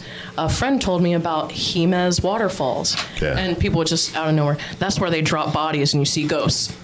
I just asked you about a waterfall. Yeah. I wasn't soliciting anything. Just, that's where you see Bigfoot. Just don't put that on the podcast. Yeah, Yeah. But we would put it on the podcast. We would try to get them to interview. Yeah, they wouldn't do it. They wouldn't. Yeah. Like, no. It's just a strange, that whole area is just strange in general in the Southwest, because, you kind of have a culmination of, like, UFO stuff, and then native stuff, and then ancient Spanish stuff mixed with native stuff, and then you've got like the pioneer stuff, and mix all that together with a splash of uranium with the atomic bomb drops and stuff, and you just get like this weird area, deep underground military bases. I was going to say, and experimental aircraft testing. Actually, there's 2 times a year you can go to the White Sands Missile Testing Range and go to what they call the Trinity site, where they actually exploded the first atomic bomb. Jeez. Technically, here's a conspiracy, first American atomic bomb. And you can go, because they were such low yield that, about 80 years has passed, you can go stand on the site where they blew up the first atomic bomb. And they open it up twice a year, once in April and once in October, because the original blast dates, it's so hot there that you wouldn't want to go anyway. But you can go in like April, and you go on the base, and they'll, you can drive right to a parking lot, and you can go out there and you can see all that history. And it's one of the few places you can go absolutely for free that has changed the entire course of humanity. If you think about it, that spot right there, has changed humanity forever. And you can stand there and play with stuff and joke around. Ooh, these rocks are hot, You made a woman so mad. Yeah, I was like, ooh, feel that, they're still hot. But it's weird because we lived in this place that was full of all these unusual things and supposedly very haunted or lots of ancient legends. And now we move out here and I find North Carolina terrifying. So I don't know if I got just accustomed to the Southwest or if this is just a whole new version of wacky for me to get used to. Probably a bit of both. What about it's terrifying? The woods. I'm an avid hiker, and in New Mexico, man, you can see stuff coming. Yeah. Here you that's can't. That's kind of true. Here it's right in your face before you can find it. Yeah, when it's on your face, it's when it's on your face. Well, the bad thing is It's you too can late. hear it, but you can't That's my thing. tell You where can't it's- see it. Yeah. Visibility in the Southwest, regardless if it's paranormal or not, visibility in the Southwest is amazing. Like one of my favorite hiking spots, you can literally see to the next state. But it's in the middle of New Mexico that you can see Arizona from there. Wow. But here, I can't see around the switchback on the trail. I have no idea if there's a mountain lion or a Bigfoot or, gosh, a hag. Who knows? Like on that trail, because it's just darker here and there's a different feeling or presence here. And when So- you walk the mile and you still hear it following you. That's Or the- blanket, Yeah. Yeah. Yeah. And New Mexico has its own weirdness too. Like you take a black light when you go camping and you can shine it across all the dirt and stuff and see fluorescent scorpions. You only do that once. Yeah. Whoa. Because they're everywhere. So you might as well just go and turn the light off because they're out there with you. So. Can I ask, like, Phil, Jen, and Bobby a question? We're talking about, like, all these weird places that we've lived or that we've been, right? Have any of y'all, like, ever, especially, I know Phil, I mean, you've been to China, that's weird in general. But, like, has there been, like, a uniquely weird place that you guys have been or lived? I stayed in a haunted house once. Nice. Sorry, scared you. No. I was playing in England, and there was a place. It was a pub, and they made a bar downstairs, and we played upstairs, and got to stay upstairs, so I got to spend the night, and. We walked in, and the bass player from Appalachia, interestingly, from Texas, he said, "Man, this place is haunted." And the woman's there, she says, "No, it's not." And as soon as the bass player walked out of the room, she went, "Yeah, this place is real haunted." This used to be a children's clinic back in the 1800s. Oh, wow. So, who knows how many people died in here. So we were hanging out afterwards. They let us hang around. I experienced Guinness on draft for the first time in my life. That was a religious experience. Yeah, it's delicious. It was like if I'm sitting here looking at Omi and I know Greg is out of my vision, I know Greg is there, except when I look at Greg, you're not there, but I kind of know. They were just on the periphery of my vision. There was a kid with a bowl haircut, and it looked like a potato sack for a shirt. The weirdest thing, just like a really burlap thing with the sleeves cut out and the bowl haircut shaved around here. It's like peasant wear. And he was sitting at a desk, and there was a kid, like a mini-me version of him with the same haircut and the same kind of shirt, sitting next to him, and he was doing this on the table. And at the corner, at the back of the place, was a woman in a full red dress. I mean, a society lady dress, the whole thing, the hoop skirt, the whole thing. But if you look, you didn't see him. But every time we were talking to him, it was always in the. And the weird thing is, we played there. We came back the next year and played there, and there was nothing. The bass player didn't feel anything. Done some work. I didn't. No. They just I called. The place has been torn down since then. It was the Bladen R&B pub, and. It was pretty cool. It was the first time I got to see something like that. So it's crazy. Pass. I guess one of the strangest things I've ever been a part of was when I was in college. I was in sports medicine, and I traveled with one of the teams.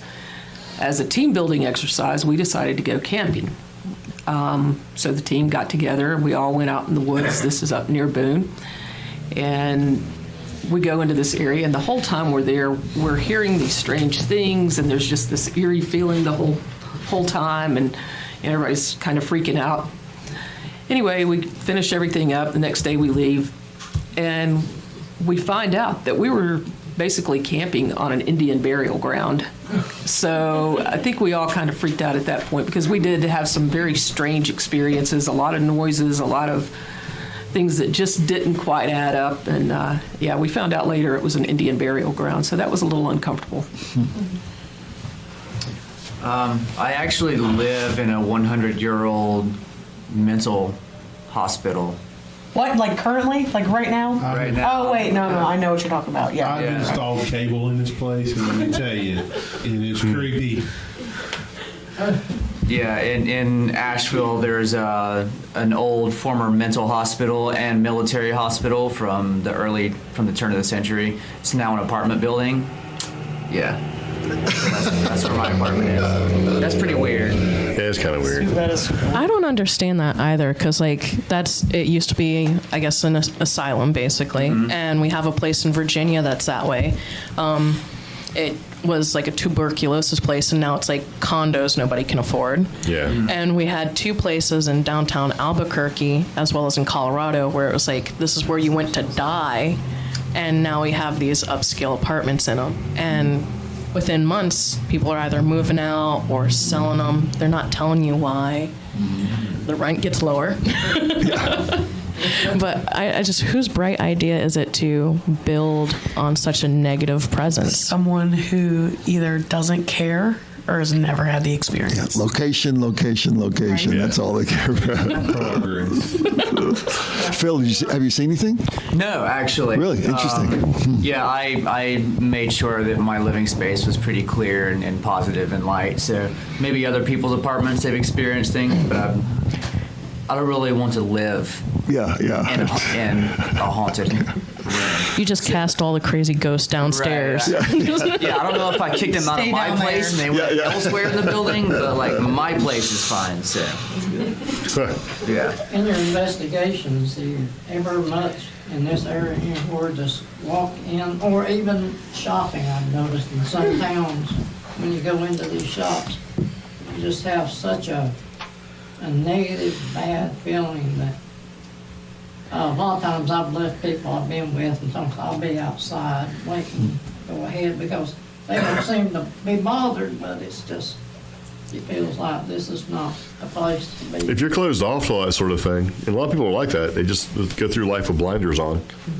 And they may be seeing and experiencing things just not even paying it no mind, right? They just, and when you start thinking about it, because I mean, just even walking down the street, you'll see stuff out of the corner of your eye. I mean, doesn't mean it's anything. Could be a leaf, could be anything. But when you're a little bit more open and aware to it, and you pay attention to those feelings you get, but who's to say that what you're feeling isn't like what they're actually feeling? They're just ignoring it. And there's a lot of people that are like that. When we went to go buy our house in Virginia, the realtor showed us a bunch of places. There's places I wouldn't go into. It's like, nope, next. Don't you want to go see? No. They were nicely remodeled too. Yeah, I mean, they were completely, redone, pretty, and all. It's like, no, absolutely not. It's like, and there's places you just like, with one house, I couldn't even get to the door. And I'm like, I just started trying to get back in the car. The realtor's like, what's the matter with this place? I'm like, I don't have time. I don't want to explain it to you. You know what I mean? It's like, it has marble tiles and demons. Basically. And that's the thing, though. And with some people, they aren't aware of what they're aware of until they actually experience something. And then that sort of turns the screw. Like, not sensitive in my butt. Who? You. Only with certain things. Only with houses. Yes. And other stuff. And that workshop with the crab rangoon. That where you can make an order for your equipment, and that's actually our house.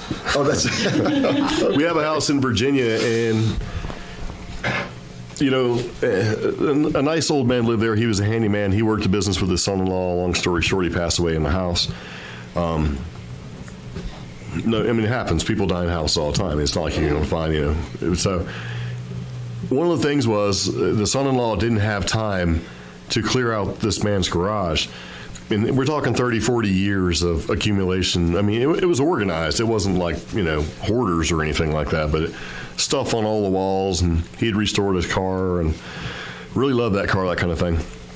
And he asked, he's like, it's going to take a while for me to clear out the garage. I'm looking around seeing, like, stuff that you could use for the house because that's what this man did. Especially as new homeowners. Yeah, so I'm like, no, just leave it, man. And then we had an opportunity to buy his car. We didn't because it was more expensive. But anyway, it was like a classic collector car. It wasn't a Bel Air. Anyway, the thing about this is that we had an issue with our house where I'd be out in the garage, the lights would go out. I go back in the house, try to figure out what's going on, go back out, lights would be back on again. And this happened a lot. And come to find out, it was actually a light switch that we had that we didn't know what it went to. So I'd be out in the garage and she'd flip a light switch and it would go off and on and off and on. Right?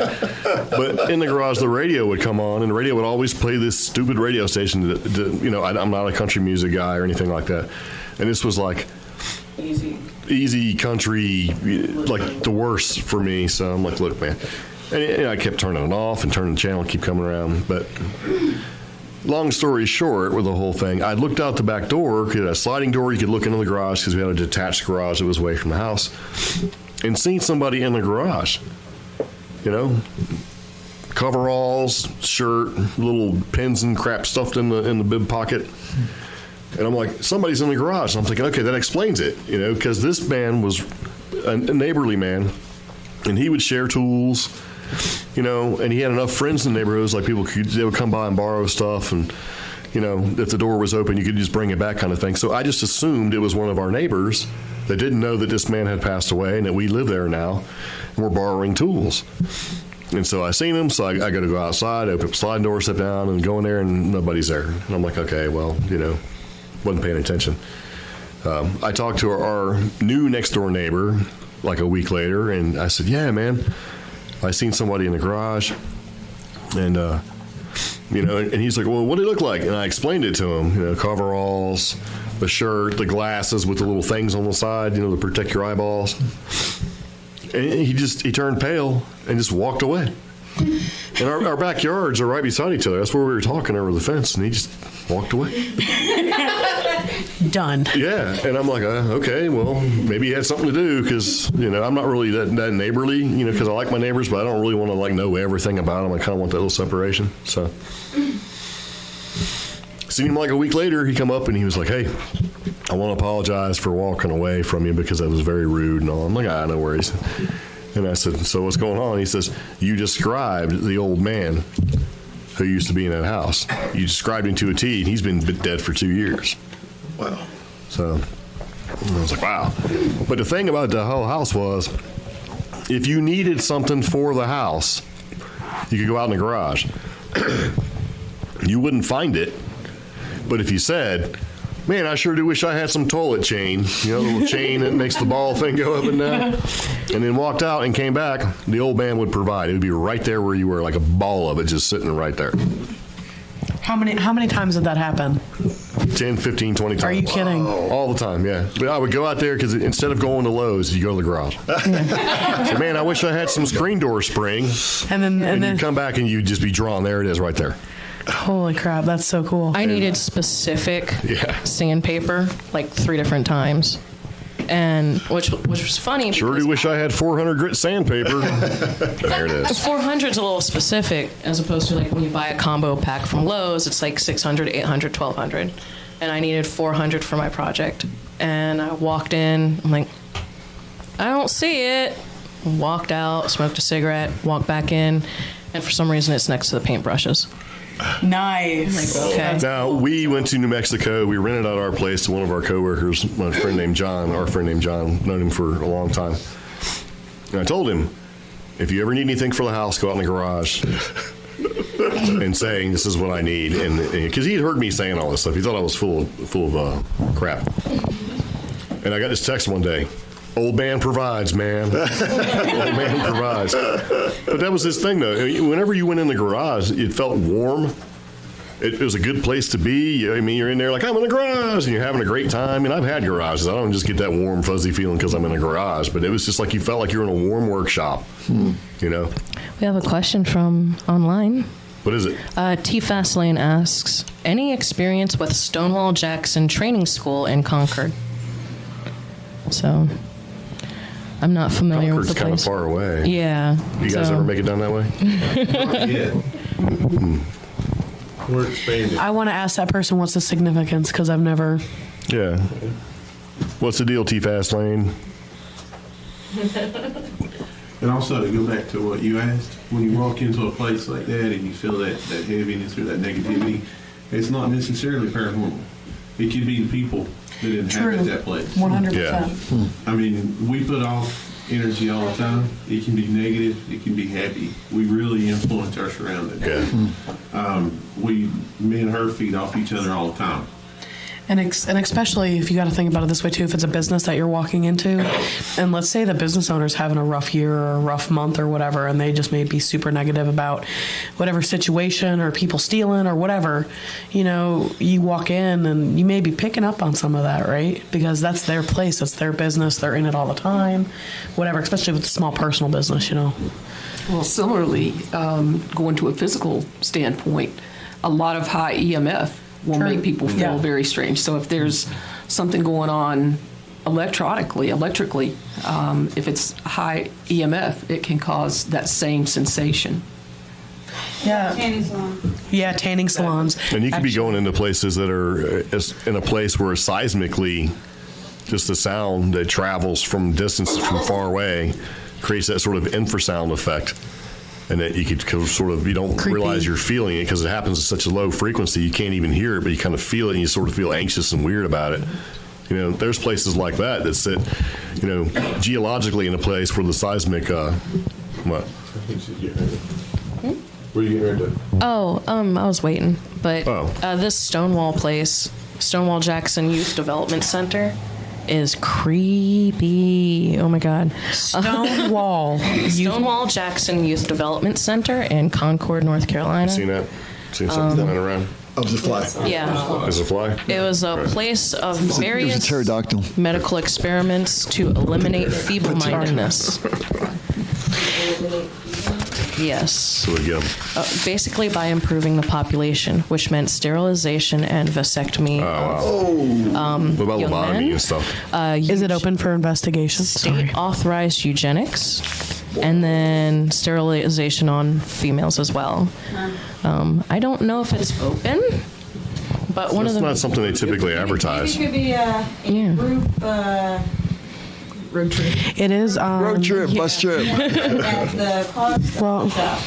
Well, I mean, it is on the National Register of Historic Places, which in the past we have tried to get into, as a group, we have tried to get into a few places that are considered historic, but a lot of the time due to like state regulation and things like that, they don't want to be labeled or listed as a haunted location because they could actually lose grant fund money. Which is funny because that's a parallel from New Mexico where they invite them in. They're like, yeah, we want to money, New Mexico straight up advertises. Advertisement for real, marketing.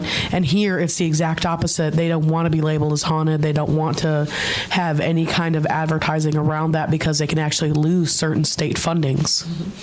Well, there's also still, even though the paranormal is becoming more and more mainstream, there's still a stigma surrounding it. You're like talking, you know. Stigma. And I'm also looking on here, just doing a quick Wikipedia search too of that location. It was previously operated by the NC Department of Juvenile Justice, which makes me believe if it is a state-owned property that there's probably never going to be any kind of investigation done there. It don't mean we can't try. Well, no, I agreed. I'm just usually that makes it a lot harder. So I guess that kind of builds upon T. Fastlane's question. I hope we answered your question, dude. But when it comes to finding places to investigate, is it just as simple as like going on these websites like Atlas Obscura and just going, ooh, I like that place and going there? Or do you have to, I mean, you guys indicated you could have to write or ask or something. What is that process? So a lot of the time, so we advertise that we perform paranormal investigation for businesses and for private residences. We've attempted to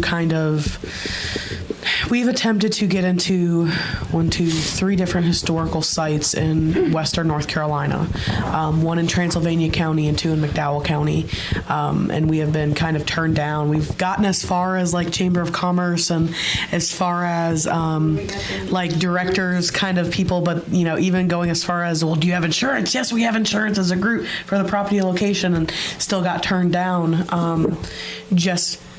A lot of it tends to be, you know, this older generation of like board of directors and things don't want that stigma, and so, which is fine, respected, and we understand, and also we've been turned down because of that grant funding issue too. So it's super hard. So we look for opportunity, and we don't always get it or find it, but that's okay. We try again. The best way is word of mouth. Yeah. I mean, okay. You know, if you can find somebody that knows somebody that knows somebody, you know, that's a great way. But we do try and just reach out to specific places. Sometimes it works, sometimes it doesn't. And that's just like here in the town of Marion. There's a lot of people that come into the shop and say, hey, can you get into, you know, to the school over here? Can you get over here at the Carson House? Can you do that? And we do. We try to do it. But the bottom line is the community wants it, but the location won't allow it. There is pictures of this place that are beautifully. I know. I was looking at those. I was like, so someone's able to get in there. Yeah, but that could be the same as like when I do my guerrilla photography and just start walking. Well, no, it's supposed to be here. These are like pictures of inside the buildings, though. Yeah. How old are those pictures? And are they 2016? Okay. Yes. They're historical people coming in, True. the library, going in there and taking photos and, So. To go back to what we were just talking about too, we are an LLC and we are insured. That does help us in some cases. Ooh, even kids have gone missing from here. Yeah. Dun, dun, dun. All right, we're getting close to where live stream is going to stop pretty soon. Do we have any other questions? We got about 5 minutes before we stop I got that. one more. What is it? So, what is your question? And it's kind of, we had talked about this on the CreepGeeks podcast earlier, so you can always download the CreepGeeks and check it out. We interviewed Bobby, and this is just a question that I wanted to bring up again, which is, how do ghosts tie into what you do, which is past life regression? Ooh. Bobby gets the hardest question. Does it contrast with what you believe, or? Yeah, I haven't had anyone. I had one person that when we do a past life regression, we get to take the person through the life, and then we take them through the death process and into the between live state. And I've only had one person that stuck around. She stuck around because her son was in distress. So usually they leave, but she said, no, I'm going to stick around. And then he passed away very shortly thereafter, and then she went into it. So she was technically a ghost at that point. So there is the possibility. Yeah, but they actually, but it was definitely an emotional situation that was causing it. Another woman died in a shipwreck, and her body washed up on a beach, and she waited until somebody came along and buried the body, and then they went away. So I guess there are some attachments to the body that people have. Bobby, explain to us what you do. I do past life explorations with a non-hypnotic technique called the awareness techniques. It's real. I was thinking I like my job a whole lot better. I get to work at home in front of a video monitor. I don't have to go out in the woods and wait for Bigfoot while feeding the mosquitoes. I don't have to go to a haunted house for 5 hours and watch 20 hours worth of. This is like, my job is great compared to you guys. It's so much easier. So, but it sounds a little more it's psychologically enduring. I mean, it seems like a lot of work, the process of discovering or exploring past life or reincarnation possibilities. Yeah, it's taken a lot of work to get here and a lot of research and stuff like that. But the doing is easier than what you guys have to do. So I don't need cameras. I don't get to stay up all night. It's great. But as far as ghosts, it's we're all connected in this work. There's something about consciousness that continues, and sometimes you can see the effects of that consciousness in the physical world, which is really fascinating. Whether it's there's still consciousness connected to it, or it's just an energy that's connected to a physical location, I don't know. Is there any paranormal connection to old Squatchy? I mean, does he have the Oz effect, where the environment changes around him? Personally, I believe he's more spiritual than we give him credit for. You're gonna make people mad with that. Well, that's okay. Yeah. It's that's my belief. It goes with the job. Exactly. I think that there's a lot about a lot of cryptids that we don't know and don't understand yet. Not to say that he isn't a North American giant primate, but I just think there's more to that primate than what we give credit for. Honestly.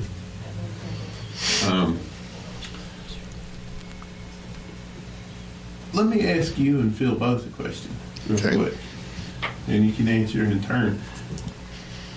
With past life stuff, what do you think about the collective consciousness theory? What I do with my work is to get people into a past life where you're seeing through the eyes and hearing through the ears and connected to the emotional state of that person. So I don't feel like we're connecting into something like, where 60 people can claim they're Cleopatra or Stonewall Jackson or something like that, because they wouldn't know what that person's emotional state was, and it's contacting the emotional state that makes it real interesting for me. So, do you think that we're a singularity, but we're connected?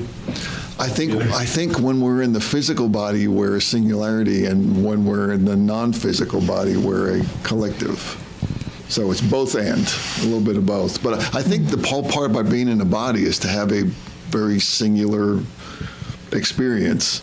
And then one of the people interesting, a woman from Marion that I worked with, said that her version of going between lives was to get out of the body, be in the non-physical, to go back to the collective and upload her entire experience into the collective.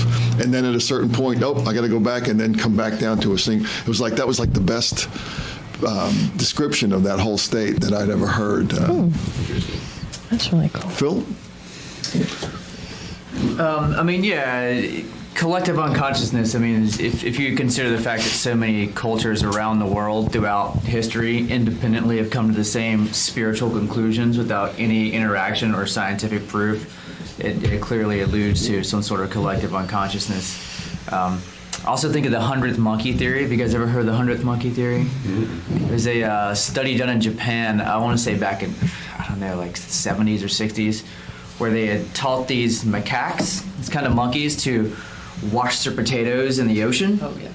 Because, monkeys will wash them in the salt water, And the monkeys would teach their other monkeys to, wash their potatoes.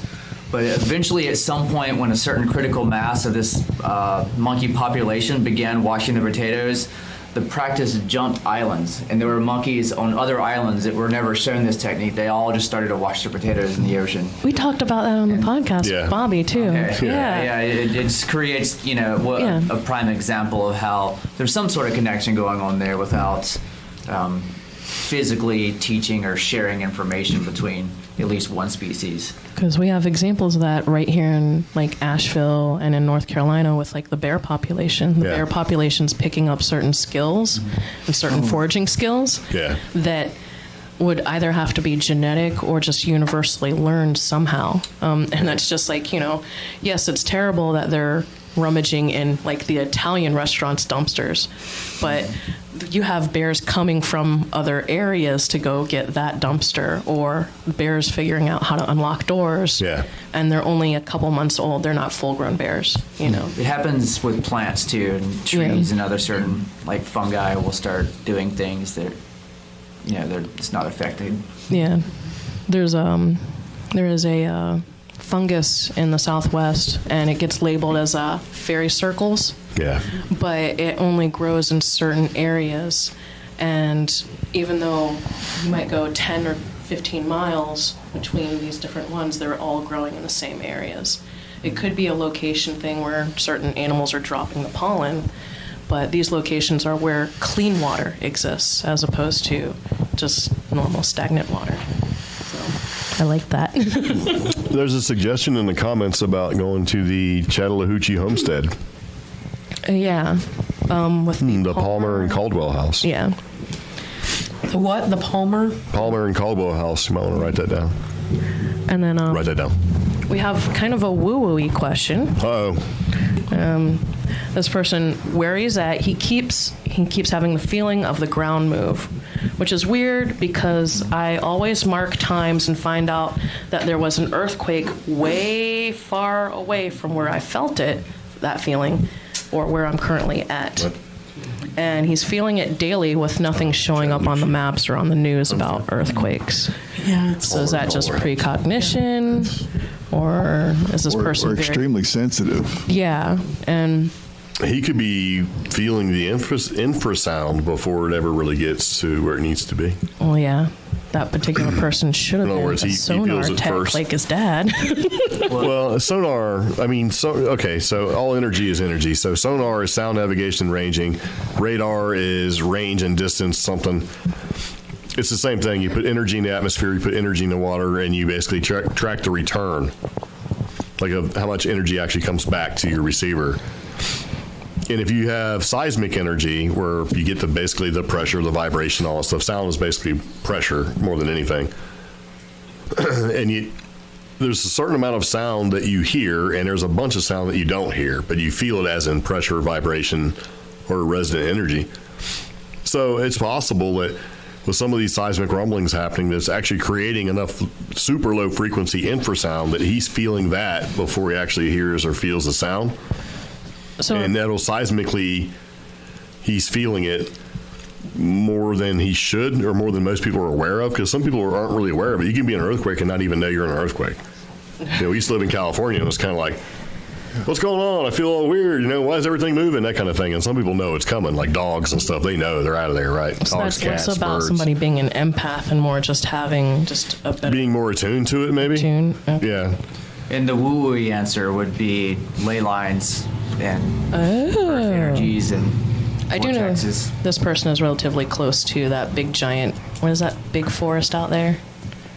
So, Oh, in California? yeah. Oh, man. What are those big trees? Sequoia. Yeah, sequoia.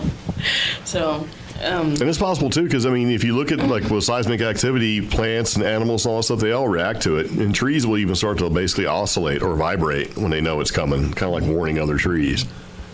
It's weird. He is currently, so yes, this person is normally based in California, but he's away right now in a very flat area that doesn't get earthquakes. That's even better. Flat areas, all that stuff will travel faster anyway. So, But he's connected to that area in California, That's which true. is very active. Yeah, interesting. oh, he's near Area 52. Dun, dun, dun. Which is something that we kind of like a lot. Greg and I both have a big interest in the UFOs and extraterrestrials and stuff like that. Area 52, S3, all that junk. And military conspiracy stuff, too, because I used to be in the military, so you can't not, be into that kind of stuff. Shouldn't you know all of those conspiracies? I know all sorts of stuff that I can't tell you, because then I would have to kill you. Dun, dun, dun. No. So the Thunderbird, by the way. Yeah. Since you're fascinated with it, that's not just a bird that lives in Bingfield. No. You did Actually, not catch footage depending of on that how you Thunderbird see, on tape the other day. depending on how you see a Thunderbird, it could be an awakening. It could be basically a change in your life. It could also be a harbinger of doom. It could be knowledge. It sort of depends. It's sort of the cop-out with the native lore. If you see one and bad stuff happens, there you go. But if you see one and good stuff happens, there you go. There you go. Right? If you see one and you're just confused, it's unclear, right? It's kind of like the Magic 8 Ball. And that's part of it, too. Depending on who you talk to about this sort of thing, if you've actually seen something like that, directly influences the answer that you get. What you're saying is if you see a Thunderbird, something's going to happen. If you see a Thunderbird, take a picture. Right. Do video Thunderbird on is your basically phone, so. the equivalent out there as the way the media has hyped up Sasquatch everywhere else. It takes either some purists or some actual research to figure out what's going on. Like, I always liked owls, and then I moved to Southwest, and all my friends made me scared of owls. Yeah, owls are not good out in Southwest. They're good here, not good there. Giant owls in certain folklore that are harbingers of doom, Microphone. bad news. Owls in some cultures will, once you see one that's, 7 feet tall, your whole family's going to die or something awful like that, So I don't like owls as much, but I do like and trust falcons a little more. I think that we create our own path because we believe that harbinger means something. We are manifestors. I think we just tie it to whatever event happens and say, yep, there it is. That's what it was. Yep, I knew it. So, but But I don't know. I think thunderbirds are pretty neat. And, thunderbirds carried a couple of Indian tribes or native tribes and created Shiprock, which is where it started. And then right close to Shiprock, you've got Chaco. Angel's Peak. Right, Chaco Canyon and all that stuff. It's like a huge native city. There's a place called Cabizon, which translates into big head, literally. And supposedly an ancient thunderbird landed there and picked up all the native peoples. To save them. And then flew to safety near Shiprock. Yeah. That was the Anastasi. Yeah. They picked up the Anastasi people to save them from giants and other non-developed native tribes. Yeah, Just weird. and it's funny because cannibalism was very strongly stressed in a lot of those legends. But the Rock or the giant thunderbird, he stopped at Shiprock, dropped some people off in other states and other areas and other lands, and that's their explanation for why not everybody spoke the same language or everybody developed differently. That's how the tribes of man started. Yeah, it's their tribes of man mythology. Yeah. So, yeah. And but there has been like 30 sightings of flying big bird flying stuff like just last year alone, because we started paying attention to it, and it was like 30 plus sightings of what could be, flying flying like, big bird type stuff. Some flying man type stuff, sort of even separate from the Mothman, or because even around Chicago, they had like 116 reported incidents of Mothman just last year. So, but now, go ahead. You've launched the idea. We'll be seeing. I'm waiting for the first flying Bigfoot apparition to show up in the news. I don't know, man. Actually, there was a reporting of a winged Squatch. Well, you're going to see it in Marion if nowhere else. I know. It's going to be part of the Bigfoot Festival. Or up around Boone. Because Boone was pretty big because of there's an alleged military task force that takes care of bad Bigfoots. Have you heard that? Not all Bigfoots are good. So, and that's the thing. Everybody thinks Bigfoot, Sasquatch is all hairy and Hendersons. There's a whole lot of people say absolutely not. These things are big giant animals. They'll rip you apart, especially if you get messing with them. Which, anything will do. But there's allegedly a task force, and the U.S. is not the only nation to have one that goes into these areas to take care of. Like a governmental task force? Absolutely, like SWAT team / special forces / whatever. And there was a huge story about in Boone, where a task force went in there in the 90s to take care of an errant Bigfoot that had killed a couple people and was laying waste to animals and stuff like that. Well, that's definitely a story for another time, but I know certain members of M&D Paranormal have possibly stumbled upon one of these. Remember the circle on the trees? And story for another time. Story for another time. So, but the military actually does have people that are supposed to go out and look at weird stuff. If they get a report of something that happens close to a military installation, they will send someone out to go look. Because they have to, because it's next to a military installation. But the word paranormal or cryptid is never used. So. Well, since the beginning of the year, I don't know what it is, and I say paranormal in this case, that's an umbrella term for everything. Activity has steadily increased. Yeah. Which is funny because we actually did on the podcast towards the end of 2017, there were all these articles saying, why has Bigfoot and UFO sightings gone down? And we rationalized it on the podcast. It was because more people have smartphones and less people are looking up in the sky or in the woods. Yeah. Just looking at their phone instead. Well, so, just generally speaking, people are looking at anything. Yeah, they're not really looking. Yeah, I mean, that's having a Thunderbird with a 12-foot wingspan, which would be more realistic than like a 20-foot wingspan. Just fly over your car. If you're going down the road, you're not going to see it.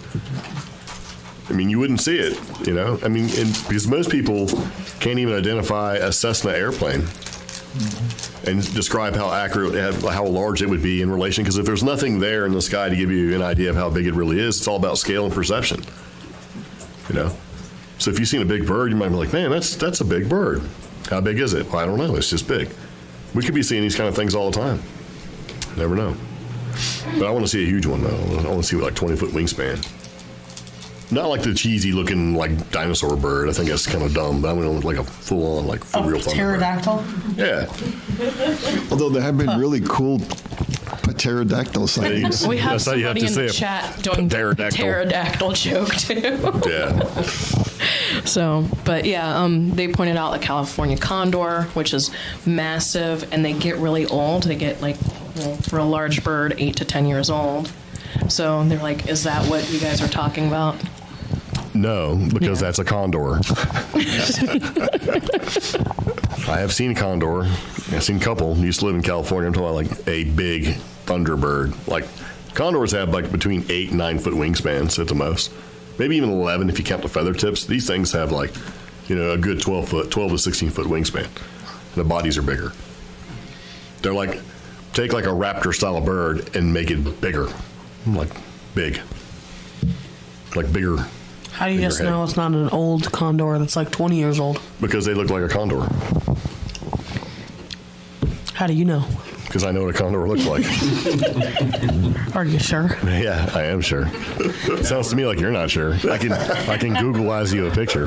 Our debunker and nitpicker. Antagonizer. That's the word I was Well, this antagonizer is getting tired, so. How dare you? Thank you. Thanks, guys. You're welcome. Thank you. So we can end it if we need to end it, because there are people saying thank you very much. Yep, and we do want to let everyone know, if you have questions, take a card. CreepGeeks podcast the card and microphone. stickers are right there, but we also have M&D cards. And Bobby, did you put some cards out? I will. Okay. And if you'd like to get in contact with anybody, just reach out to them. Put the microphone in your face, please. Yes, it is. Talk into the microphone. I am. There you go. You're about to become a cryptid. Hey, bring it. I do not right now. Gonna turn into a thunderbird and get me? In your sleep. Ooh. Yes. And blame it on a pterodactyl. Dun, dun, dun. Stop doing that. Pterodactyl. I want to do that for like, What? yeah. What, pterodactyl? No. Dun, dun, dun. Go ahead. No, I don't want to do that. Okay. She doesn't want to do it now. Dun, dun, dun.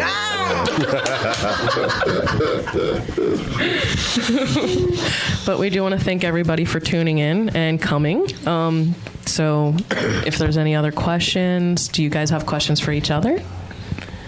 No. No? See you later, Miss Espinoza. Okay. See you later, Prospero. Yes. Bye, Helena. Dun, dun, dun.